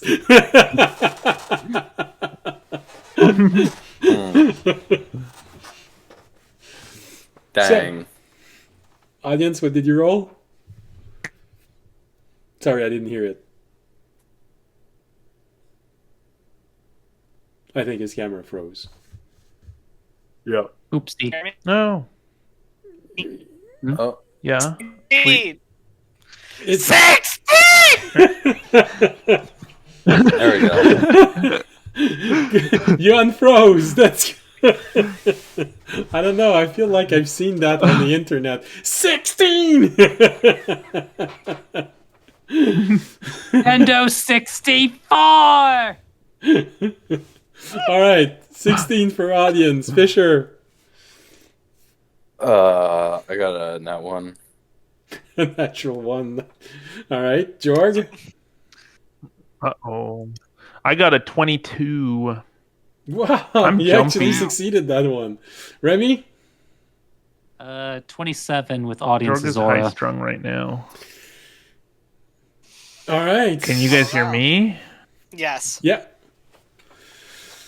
Well, No. Yes. Can you not hear us? you can't hear us? Dang. It's all falling apart. Can you hear us now?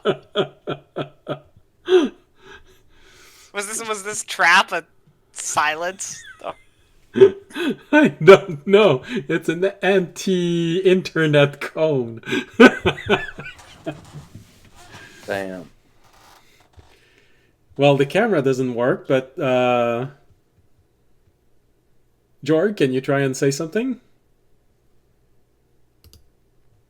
Avery. Jorg.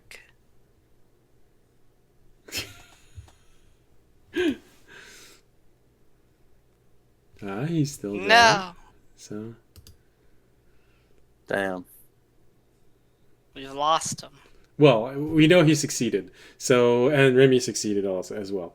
So apparently, yeah. Failed to start camera, but it doesn't say that the audio is off. So technically, he should be hearing us, and we should be able to hear him. I have a feeling that's not happening. No.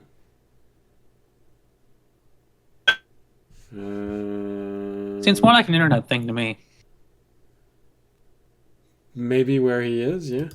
I'm just gonna send him a message. Oh, I'm hearing something, I think. Okay.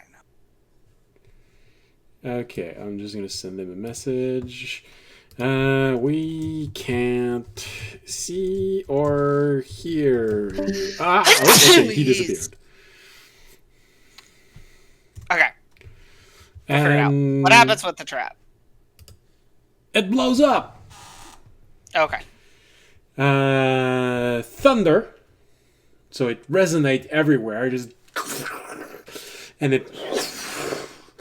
Now you're pretty sure that a lot of people on this floor, if there are any, has heard you.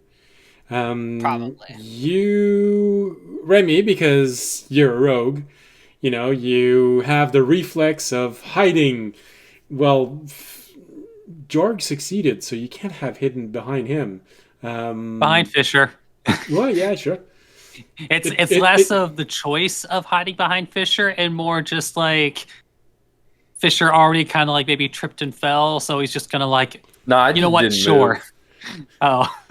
Fisher did not I even just- attempt to dodge. Yeah, He- I just wasn't paying attention. Just you Jump Man pushed- actually opened his arms and embraced it like a welcoming parent. No, I'm kidding.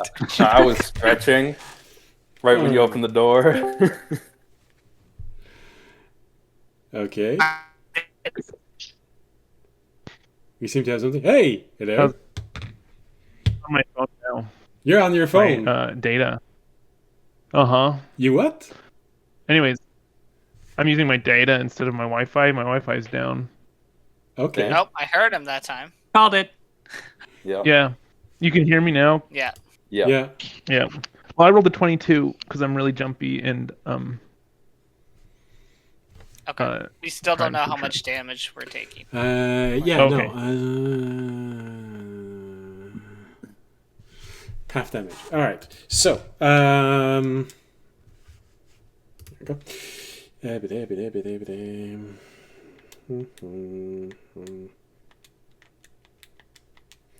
For those who failed, 25 points of thunder damage. For those who succeeded, half that. So 13 points of thunder damage. And for Remy, because he completely hid himself behind Fisher, which makes the most sense because in the map, he's the one in front of the door and in front of Remy. Remy didn't take any. Internet is not liking this. what is map. happening? I don't know. I will cast absorb elements.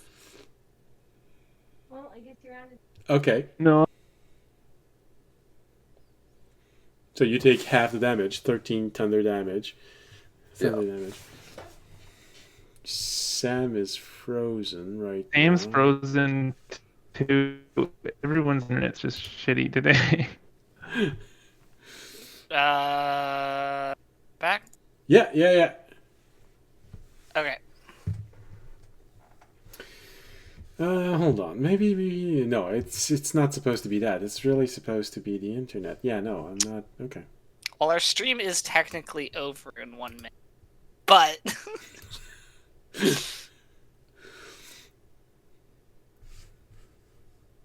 No, I'm good.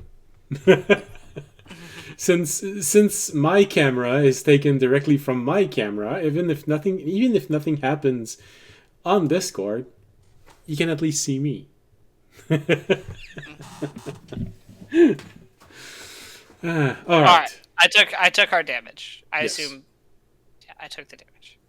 25 thunder damage. Yes. Remy, you don't remember that trap on the door? Gee, really? It wasn't there last time.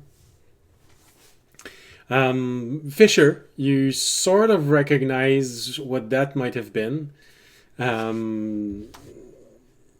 It was most likely a glyph of warding set to explosive rune. Mm-hmm. Ow. It's like, hey, you just I got especially that school not that long recognize ago. it 'cause I just learned it. It's fresh in his mind.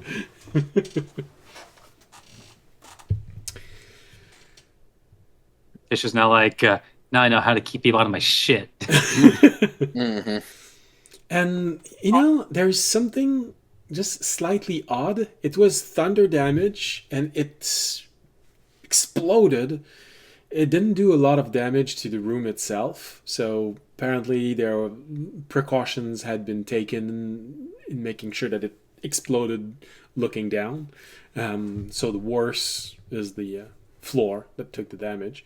But everything's been tossed around. Anything that's not that doesn't have a whole lot of weight. So Remy, unfortunately, your bed now is everywhere. Sorry. All his old toys scattered across the room. No. No, they were in the chest. So they got tossed inside the chest, but not outside. It's okay, Spooner. You're safe. But there was one thing as the explosion echoed through the halls. And I'd say probably Remy and Jorg are the most likely ones to have heard this because they have the highest perception. Yeah. The way that the explosion sounded as it moved through the hallway outside, it almost sounded like a laugh. A booming laughter, but still a laugh. As being attacked by hyenas. Ah! All right. Well, audience will be like, that tickled. Let's keep going.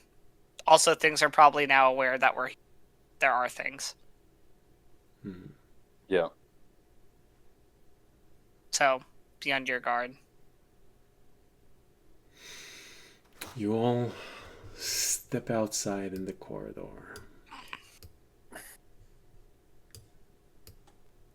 Well, probably Fisher was first, audience, Remy, Jorg in the back. Alright. It's a long hallway.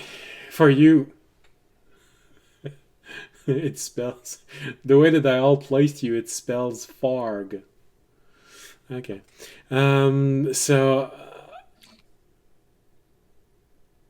We love you, Farg. If you switch Remy and audience, it spells frag. Sorry. The long hallway, Remy, that you remember. It in your mind it went on for so long, but not anymore. It's smaller than in. It's exactly the same, but it feels smaller when you look at it. Not as intimidating as it used to be. You know that the first door from your orientation, the first door, the first hallway at least, to the left leads to the kitchen, where, not the kitchen, the dining hall, where you would do your best to steal food when no one was looking, because, you spend a lot of time in your room. You know that there are two exits from that. There's another small turn to the left, 20 feet further, and it's the second entrance. If you enter the dining hall, there's going to be an exit on the other side, leading directly to the kitchen if you want, or the hallway that leads to the exit of this place. Now, you can't help but to think also. You remember the 3 rooms on this floor. You've never actually went inside them. The doors were always closed, and once you remember someone leaving one of the rooms. Like you. Someone not well dressed. You knew that there were at least maybe 4 other people working here because you've been tossed around working on different things. So you know that there were at least 4 other, but you don't know where they were, if it was one of them. You remember there were more enforcers, people making sure you didn't try to escape, than other workers. You remember someone working in the library. You remember someone hauling things, and there was always food in the dining hall at mealtime. So there was at least one other person working the kitchen. An object were being made, so a minimum of 5 other people working here, not including the security. So, but you've never been in those other rooms.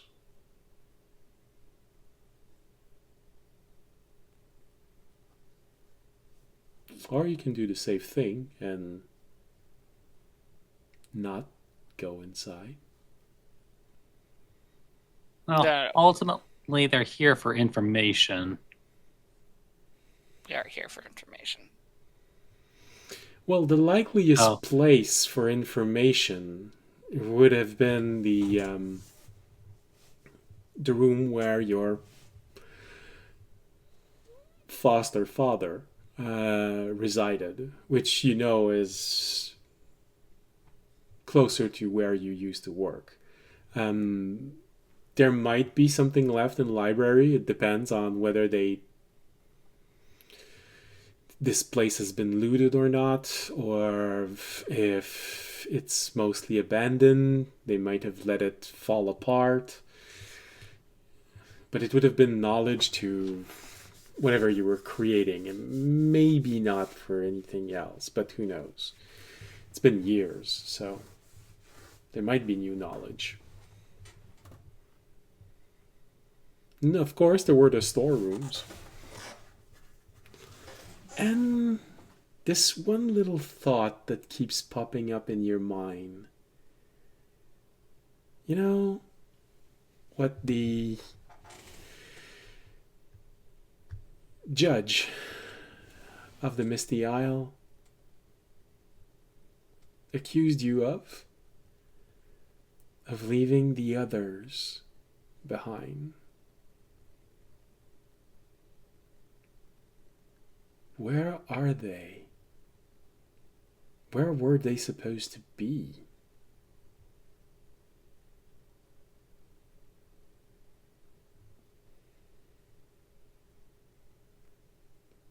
Others like you.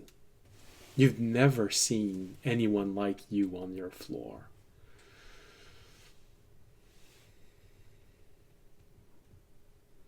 Then again, you have never seen the entire complex. There are corridors that you've never been at the end of.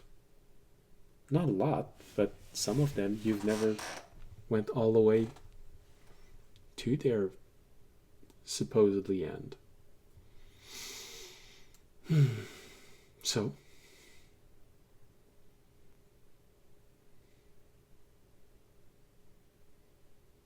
well, Raimi will try to move carefully through the area. Possibly looking for On my more, I computer. guess, explosions. But I think Raimi's going to look in the unfamiliar rooms to see if he can actually find the place where maybe the others had been kept. okay. Avery, we lost camera, but we can still hear you. Oh, Oh, there. you're back home. Well, you're back in that room. I'm back on the computer. Yep. All right.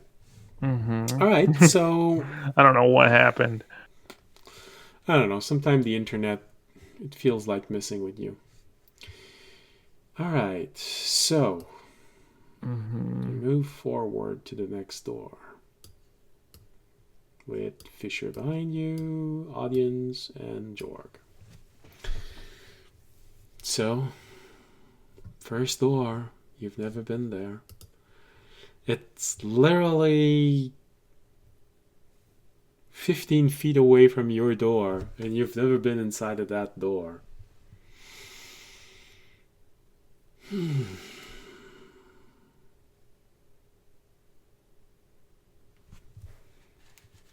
You said you make a roll to see if you can find traps. Is that it? Yeah. This seems like a good time as any to use the lantern. So, All right, investigation. yeah, just, layering defenses. Of course. Honestly, not too much better. 23.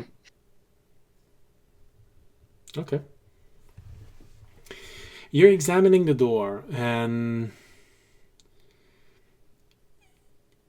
it felt like everything was fine, but then, just there at the last moment, you catch a glimpse of what feels like a powdery residue at the top of the door. It's probably etched in the door frame.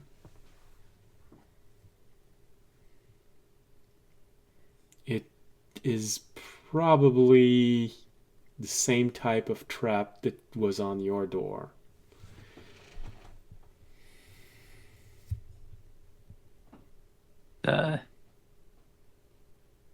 Does Raimi know how to disarm that kind of trap?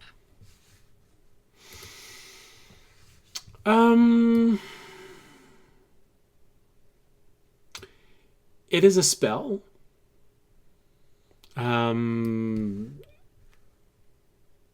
You've never studied it, but Fisher has just learned it.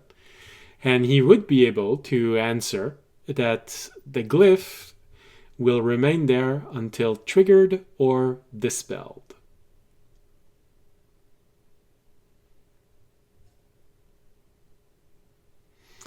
The glyph usually has an instruction element which tells it to blow up in a specific condition. It could be someone standing next to the door, it could be someone opening the door, it could be someone speaking Elven in the room. There's a condition that goes with it. That's what triggers it, and the spell ends if it is triggered or dispelled. And Fisher would know it is a level 3 spell.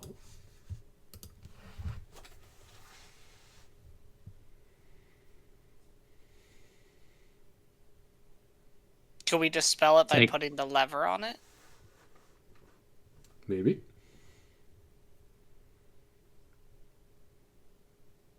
At the very least, you might be able to suppress it. Well, it depends how it's triggered. Exactly.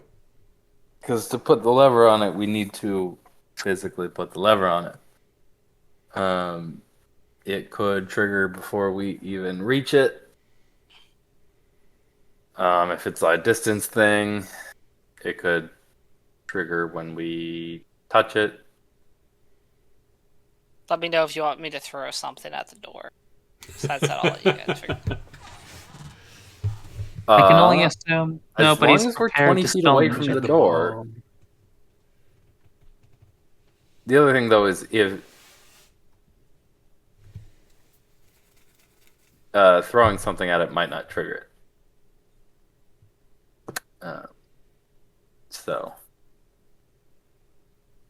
But, you could try.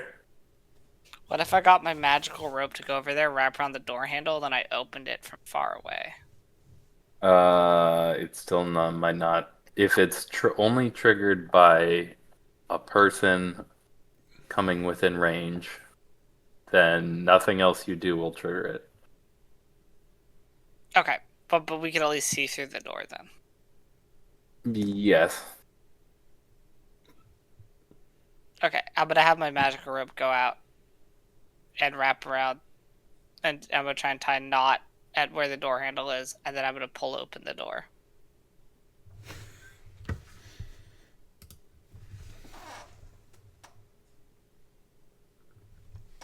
I have to ask, is this an any door or an outie door?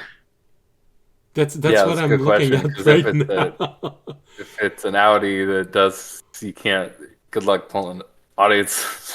Gonna Yeah, shatter the door. They're essentially low-grade prison cells, so the hinges would be outside, not inside.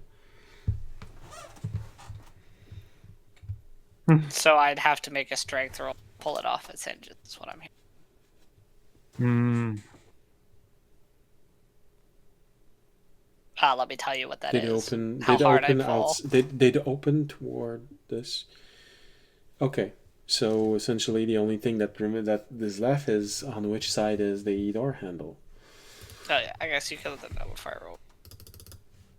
Can I see it?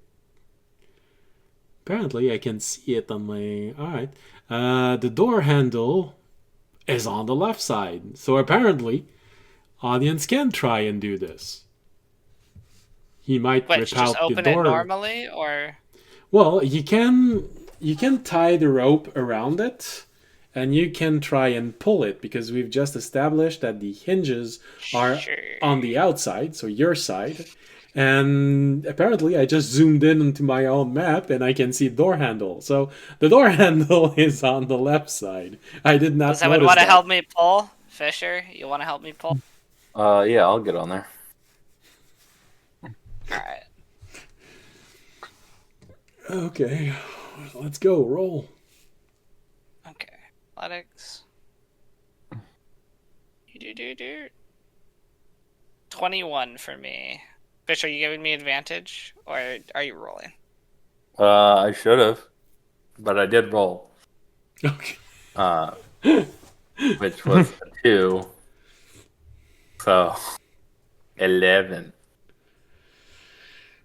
Audience, you pulled too fast. You said on 3 and you pulled on 2. So he didn't help you at all. And you just pull. So you said you rolled 20? 21. 21. Yeah. The door opens. How far away are you? More than 6. 20 feet. Yeah, more than, like, the rope's longer. than All right, 20. so some of you go 35 back. feet. All right, so Jorg and Remy go back inside of Remy's room, and Fisher and Audience put themselves as far as they can and pull.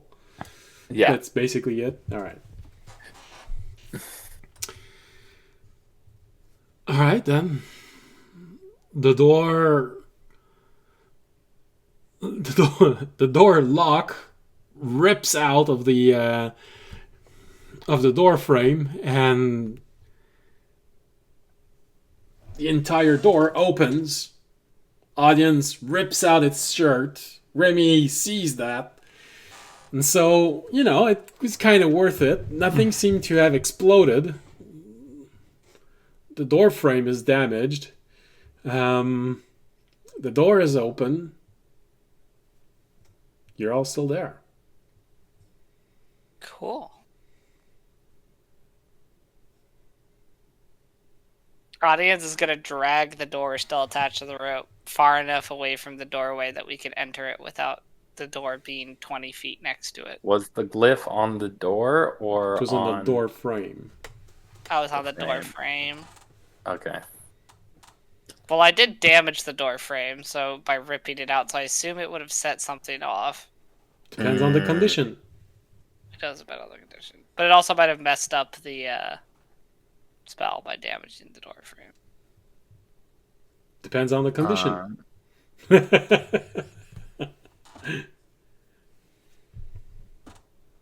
Yeah, I mean, yeah, it you can get real specific with it. Mm-hmm. You could just I really think you or George should just dispel magic Okay. from back here. All right. From back here. George, you got a lot more spell slots than I do. Yeah, I'll do it. All right. Let's just reload my character sheet so I can. You cast the spell magic where it should be, and nothing explodes. Do that. Nothing explodes, so the condition of explosion was not someone trying to cast a spell on it. That's good. Damn it. That's a good thing to know. Or ripping the door.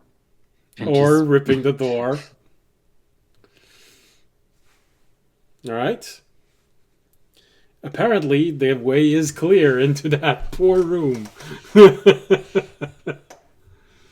You've thoroughly abused the door. So now, how are you gonna... Well, we haven't spat in its face and called it a slut, but...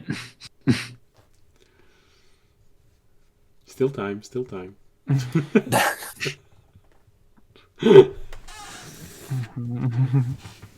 So, do you move Alright, inside? Yeah. Okay. Does it work? Jorg went out, cast the spell. So Jorg goes in front and look inside? Or does someone else that does that?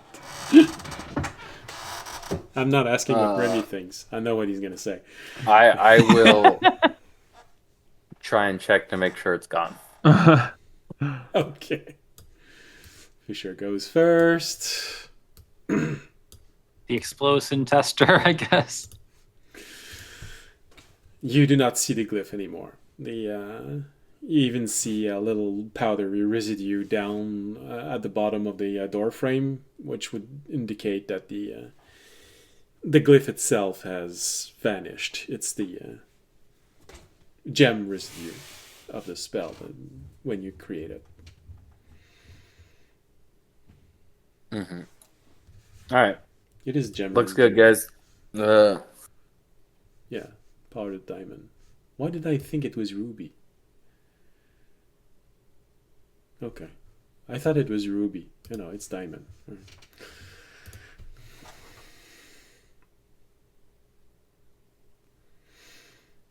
All right. So, coast is clear. What do you do? Go through the door. Yeah. Okay. I have to ask. I don't want to assume that you're going to do this. You might want to do a check. You might want to cast a spell inside. I don't know. Peek my head around the corner. I want to pray to your god. I'll pray to my god. Why won't your name come out? Fisher, you said you want to go at the corner and peek around the corner? Or did you... Yeah. Or peek through the... Oh, the door. Okay, not the corner of the hallway, the door. Yeah. All right, you peek in. Look inside. You see... Well, you see another room. This time it's bunk beds. There are 2 windows, 2 chests, and a wardrobe, and a chair in the corner.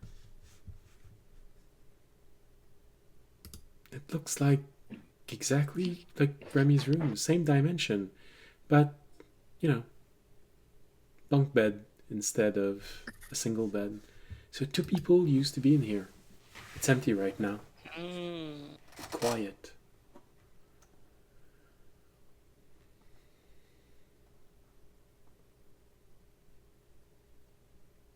Boring. Alright, I'm going to go down the hall further. You go to the next door. Yeah. All right. Fisher goes to the next door. What about the rest of you?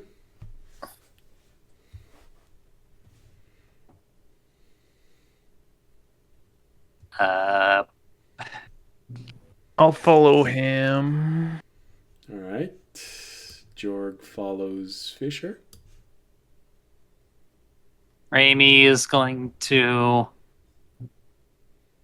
let his curiosity get the better of him and investigate the room, and in particular, if any traps appear to have been laid, especially on the 2 chests and the wardrobe. All right. Investigation. While you roll, audience.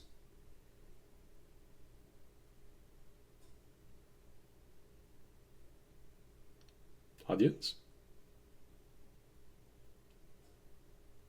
I'll cast guidance since audience is Audience is not there anymore.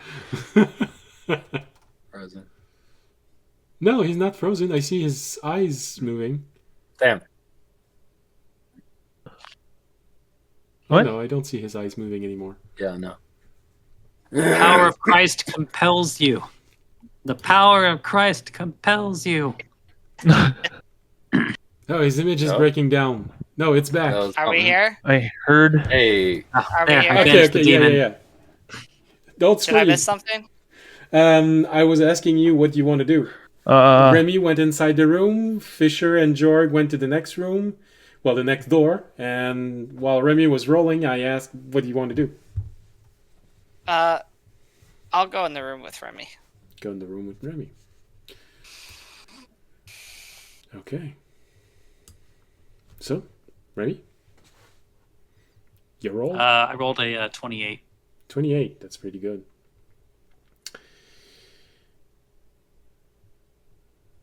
Thorough investigation of the room. One of the chests is trapped. There's something different about the locking mechanism. It's not locked, but there's something that gives resistance. So a trap again. You're not sure what kind of trap, but one of the chests is definitely trapped. Oddly enough, one of the bunk bed is trapped. You're not sure what's that about, but you're sure that if you start moving the mattress, or what passes as a mattress, which is essentially a large bag with a lot of hay inside, something's going to happen. You feel sort of this resistance as if there was a tether under it that's not supposed to be there.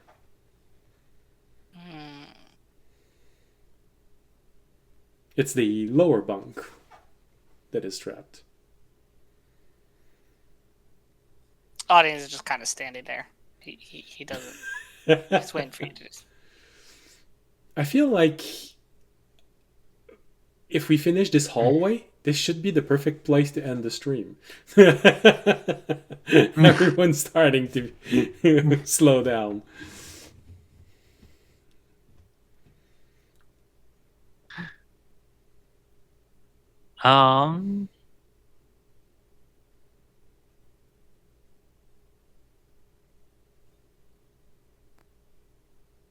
So he said it's attached to the bottom of the mattress, Yep. and it might snap if he tries to move it.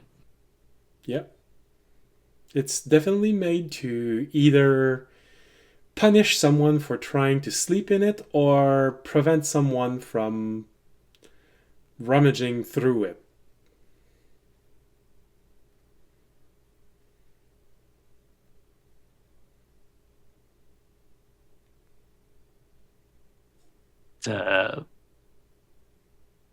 Does it look like it's actually possible to shift around in the mattress without tripping the wire?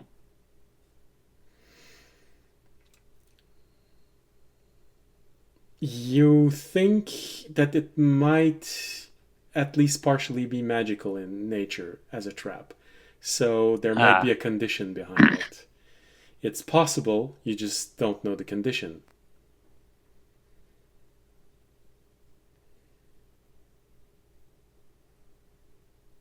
Could be a very simple trap. The resistance that you're feeling, it could simply be the spell gripping onto it, sort of like a tripwire. And if you pull it too much, the distance is going to trigger the trap. Or it could be just like on the door frame, a condition behind it. The only way you would know would be to either cast Detect Magic or Dispel. That could give you a clue, but... Well, he could always just simply tap the tension wire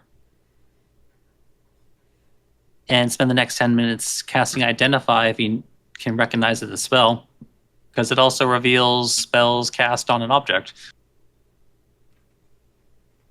Okay. You can. He's mostly just trying to figure out if this thing's going to explode. I'm just trying to imagine Remy sitting down and starting to do ritual casting while you see audience in the room there that wanted to be with you and just going, oh.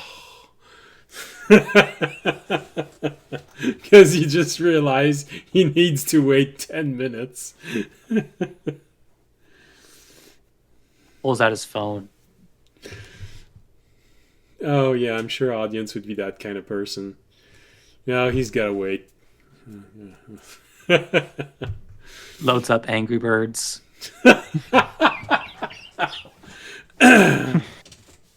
You said one of the chests was trapped? Yeah.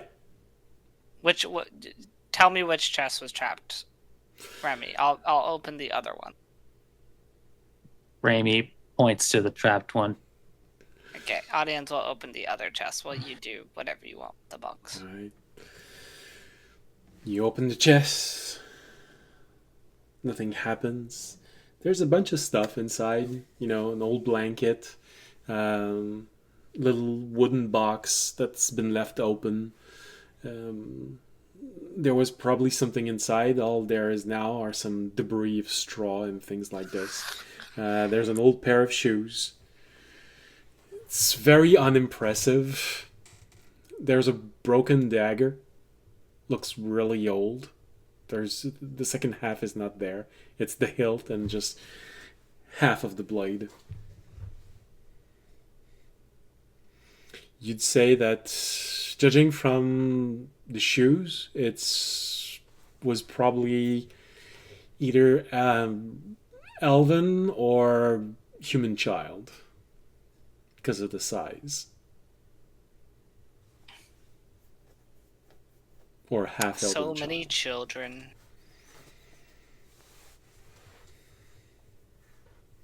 Or Okay. it could be halfling. You know, halfling have small feet in this universe.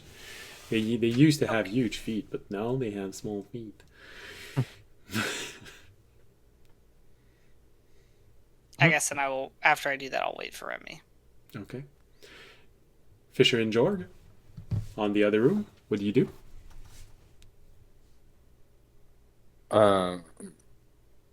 Check the door for a glyph. Investigation.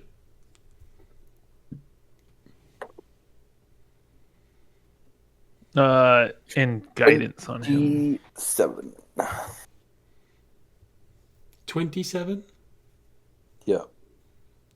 Pretty good investigation roll. Sorry, 31. Because Jorg said guidance. You are aware that when you reach 30, it's sort of becoming supernaturally good.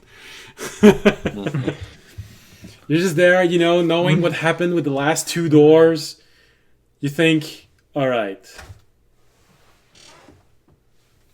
You just drag your finger across it.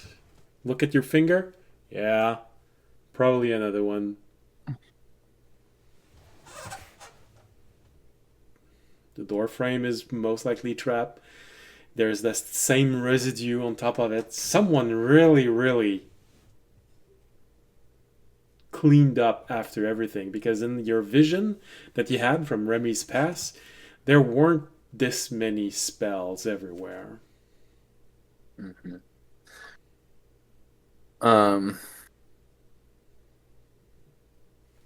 Here, Jorg, back up. I'm gonna try the lever. Okay. So Oh. see if we can save some of your spells for other stuff. Okay. Yeah, I'm just gonna stick the lever On the door Does it blow up frame, in my and face. you push it so that it completely suppresses the spell. If it Yep. works according to plan. Okay. Yep. Um, Do I need to do athletics check? yep.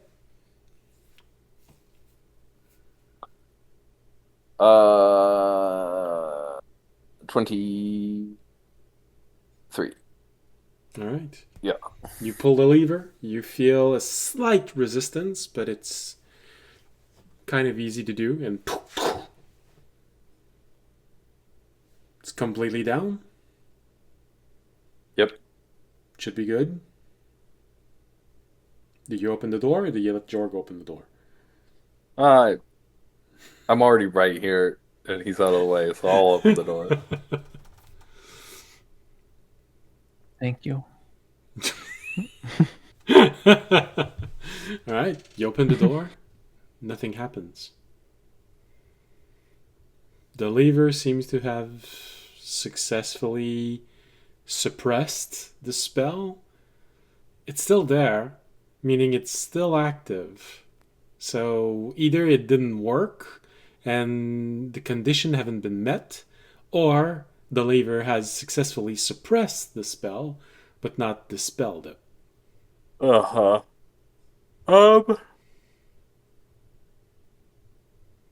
Alright, I'm gonna check. Is it another bedroom? It's another bedroom. This time it's not bunk beds. There are two beds, one on each side of the room. There's a window at the center of it, a wardrobe, and two chests. Does it look any nicer? Actually, it doesn't. The room before looked slightly better. The sheet on the beds seemed to be of a less rugged linen.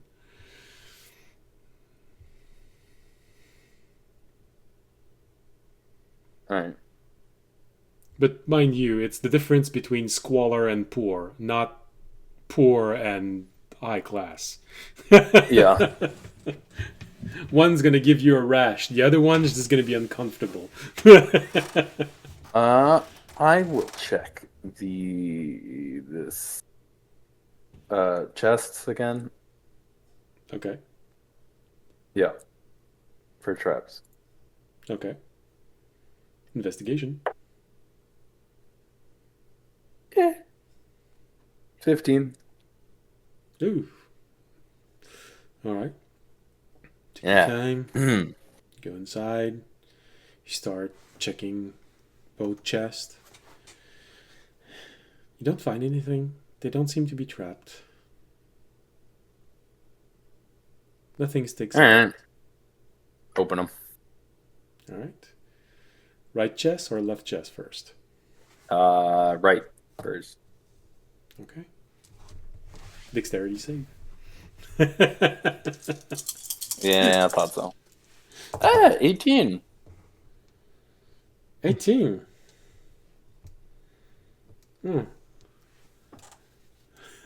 Does audience's aura go through walls? I don't believe Audience does not go. I think it only says 10 feet, but I assume it's 10 feet. I believe it doesn't go through Okay. full cover. I think Yeah, that's probably what it is. Every effect in the game is blocked by total cover unless otherwise stated. Okay. All right, so unfortunately, audience aura does not cover you, and you get pelted with 5 magical darts that does 7 points of force damage. Total. Yeah. Just go, ow, shit. Feels like someone just threw small daggers at you. Fisher, you good? You hear from the other side of the wall. Yeah. Did he get hit by a Just not trap? as good at finding traps as Raimi is. Okay. Be careful over there, buddy. Thanks, Mom. Well, at least what you understand a mom is supposed to be.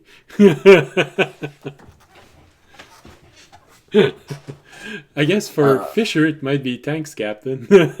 Yeah.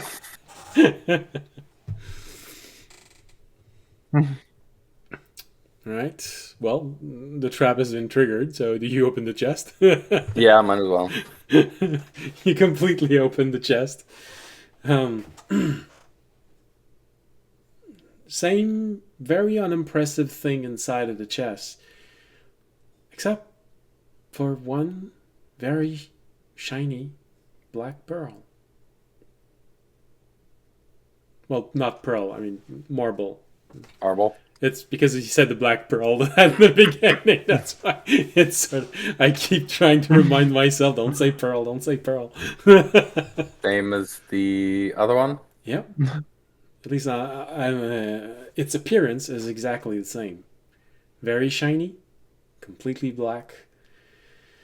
Ideal for putting a spell on this.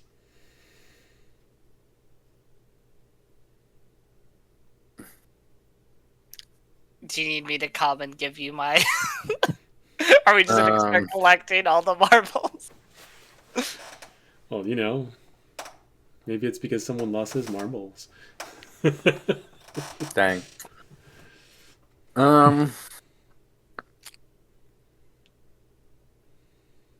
I'll shout over. Did you guys find another black marble?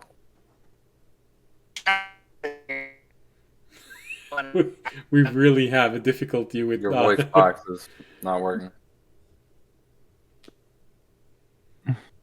The worst of it is that Discord detects that you're talking because your square becomes green, but then it's just all robotic. There's a trap. We got it. Okay. There's a trap chest over here we haven't opened. I assume there's probably another one in there. If you found There was another one in this trap chest. then yes, there's probably another one over here in this trap chest. What was the trap? What was the trap, by the way? Some magic darts. Okay. It hurt a little bit. Okay. Audience is gonna go open the trap chest. Okay. So just grab the chest and open it. Dexterity save.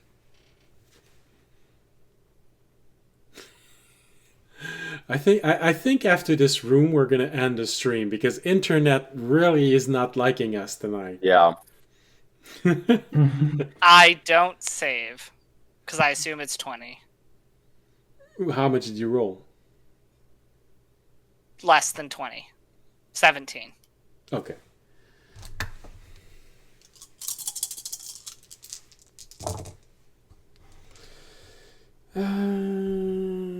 Oh. Damn. Maybe you should have taken a moment to this one hurts a little bit more.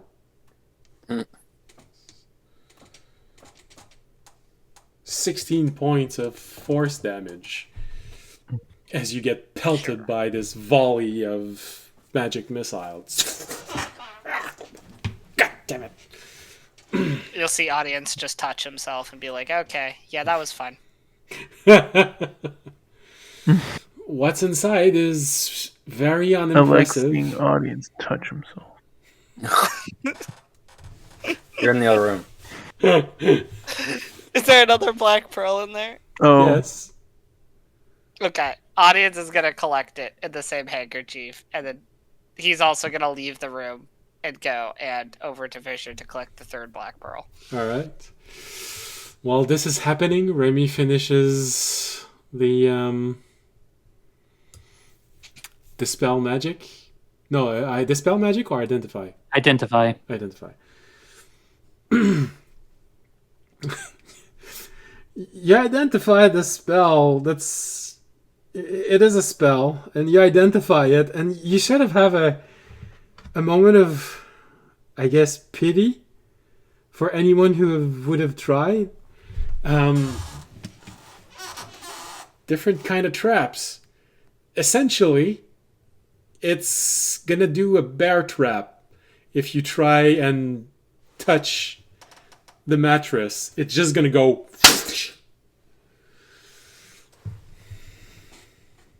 It's gonna hurt.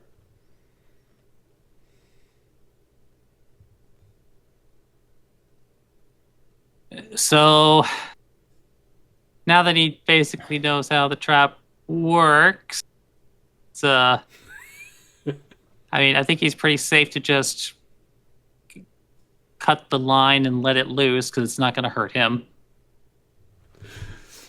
Alright. So It might make the you- room a little dusty, but So how do you do this? Do you push the mattress? Do you lift the mattress until it's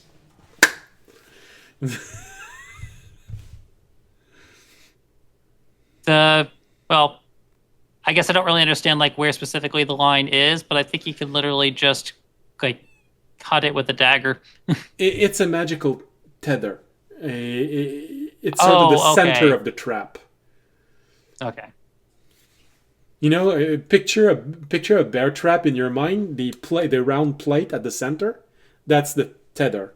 That's where there is something that seems to be holding the bed in place. How heavy is the chest in the room? As heavy as yours. So once it's empty, Remy is probably has enough strength to just take it. It's going to be awkward and just drop it in if you want. Yeah, just take the chest, drop it on the mattress, and close his eyes to, protect himself from splintering. Okay.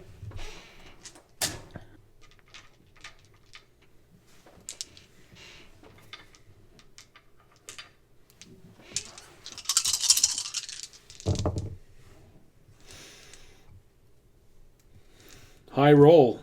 It's impressive to see. You know, there's a brief moment where you look at this and, oh man, whomever it was destined for, you feel for that person because the entire bed just slaps like this, both sides, like a mouth, simply closing suddenly. Then the chest just bursts into small bits, so you can imagine there are probably spikes inside of it. So someone who would have tried to sleep on this would have been folded in half and then obliterated by spikes coming out of it. Someone really hated the person that slept there. The Iron Princess and the Pea.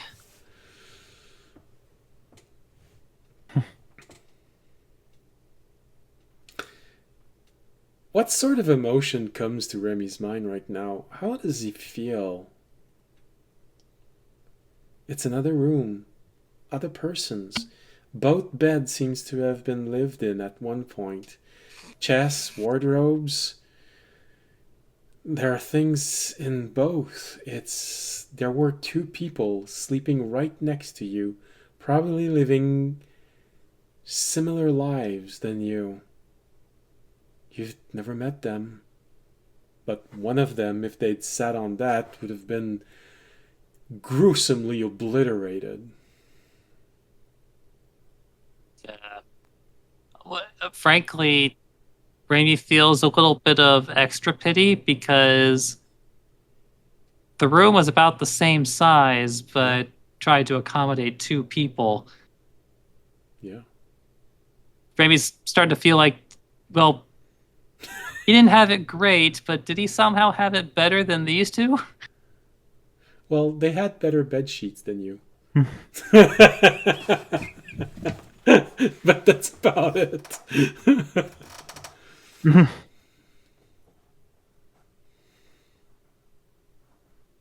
I mean, at least Raimi had his own room.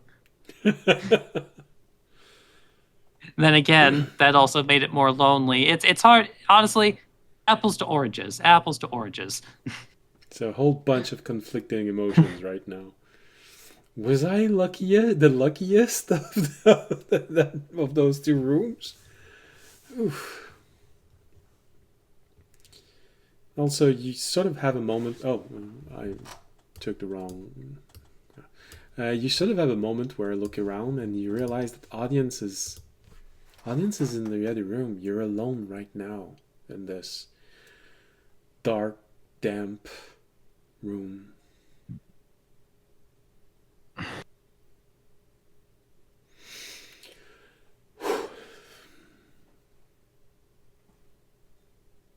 How does that hit Remy when he turns around, sort of to, find the comfort of audience and say, "Hey, oh, that's right."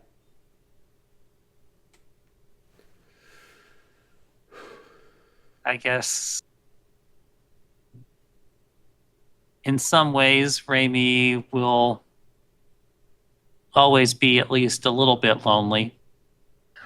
Whether it's because there's nobody around or there's just nobody that understands. Okay. Does Remy stay in this room? Feels like they didn't. The room is getting colder by the second with your thoughts going inside. The shadows, no lamp lit. This entire place is so much darker than you remember. At least there used to be a lamp outside that allowed people to walk. Right now, the only light that you can see is audience's mace dangling off of his belt and your own lantern.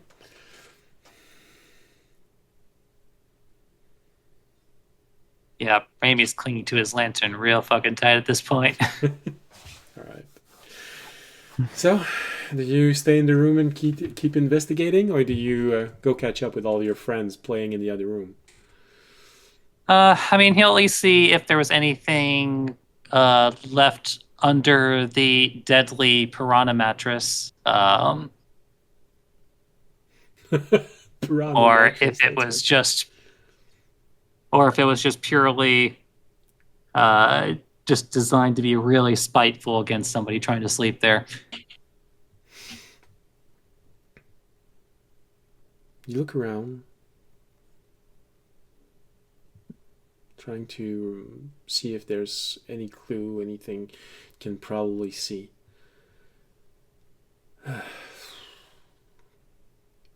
Nothing comes to mind. Nothing stands out.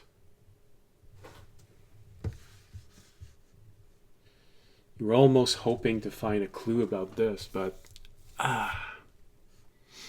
no, there's literally nothing in front of you.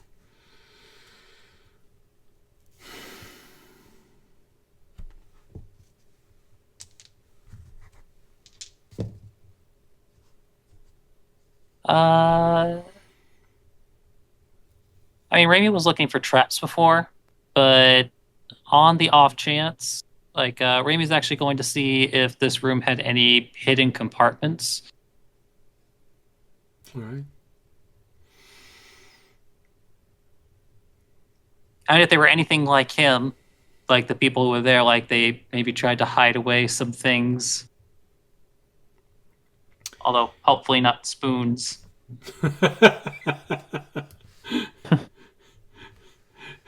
Spoony, It's a, you were also with them? Oh, you cheated on me.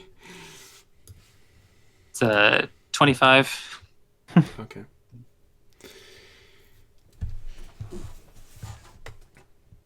Also, for the record, it was Spooner. Spooner. Okay, Spooner. So you start looking around, trying to find new compartments.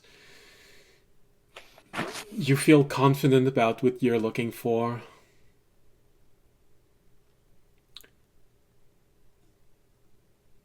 Jorg, you're probably the one to hear it. Yeah. You hear Remy go, something just stabbed you from the darkness, Remy. It went right through your heart and it hurt so much.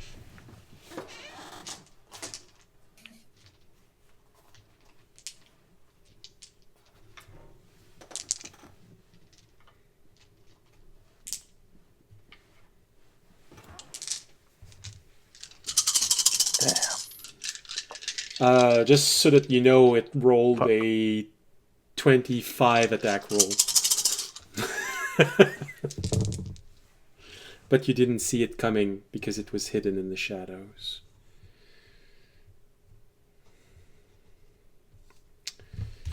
And you took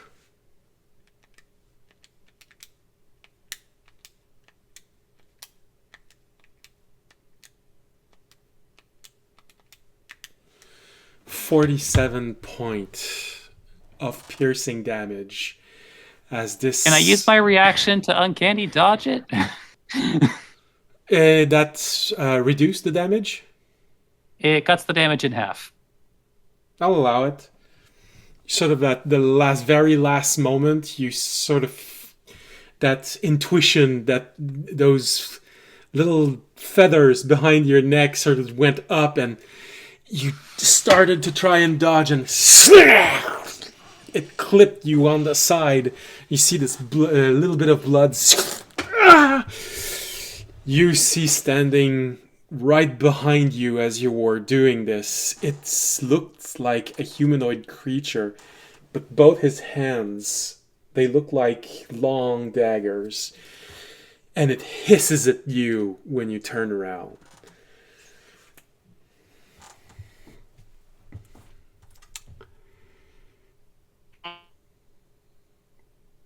I think this is the perfect place to end today's stream. Because it's late. Well, at least it's not a shadow. Well, the name of the creature is, I made it myself, so you don't find it in the end, but it's a shadow of the past. So, I'm just glad that It I'm doesn't not, reduce your strength by 1d4. No! because until I you only infuse have it again. 7 of those.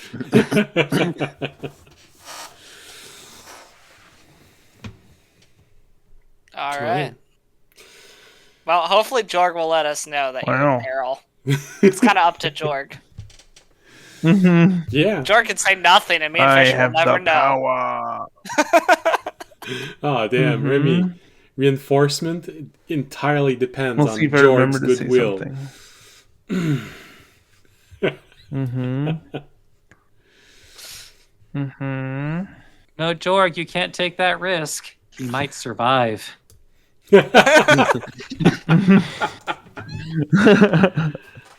Good point.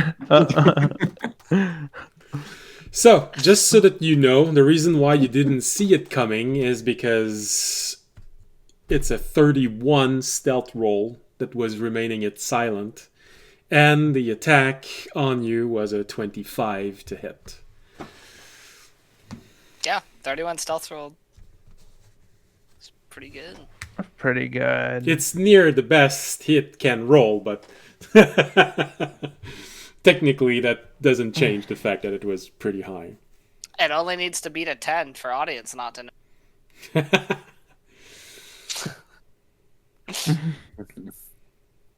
If it was in the room with audience was in there, audience would not known anything.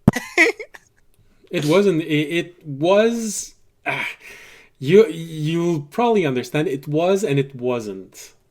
So I see. there's a reason Yeah, why. Raimi's. Let's just say, what am I doing different this time that I'm not usually doing? There's a trigger condition in there. All right. Well, we'll figure it out next time. Yeah. All right. So with this, Something purring? yeah, it's George's cat. Mhm. Avery's cat. Sorry. There we go. I thought I heard a purr. Oh, I didn't think Jorg suddenly became a cat person. No, No, George with Or all. else It's suddenly actually your turns cat. into. it's familiar. Oh, Okay, it's there. It's just this one. That's here we go. All right. So with this, we end tonight's episode. And as you can imagine, there's not a lot of people inside of this place, but there are a lot of traps. a lot And- of black orbs. I'm hoping once we get 7, we get a wish. A dark wish? Alright, so. Where's the music? Actually, what happened? we get the wish, but then in 1 year, if we don't make the wish again in a different place, then the planet will explode. That sounds familiar. It sounds oddly familiar. All right, so thank you for being here tonight. Thank you for watching. Hope you have the pleasant, whatever part of the day it is, wherever you are in the world. Hope you found what you were looking for. Entertainment, people to laugh at, just not being alone. I can understand that. So, whatever you were looking for, hope you found it. If you want to look at more things from us, the schedule is Wednesday, live campaign, 7:30 Western Coast time. Rebroadcast Friday, 7:30 Eastern Coast time.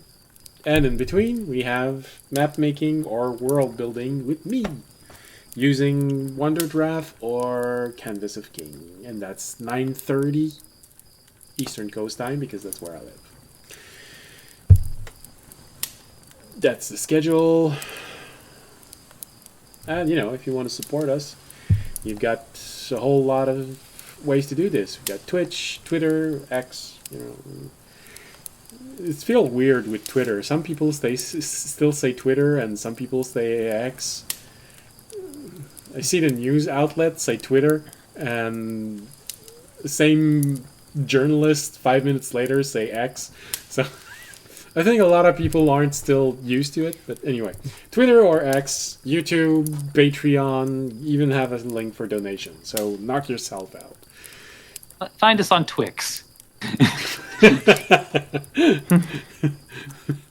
No, they're gonna go buy chocolate candy now, and they're not gonna give us anything. So, if you want to help, that's very appreciated, and those are all the way you can help us with. If you can't do any of those and still want to help, or want to do more than just that, just spread the word of the channel. It helps. So with this, thank you very much. Hope to see you next week.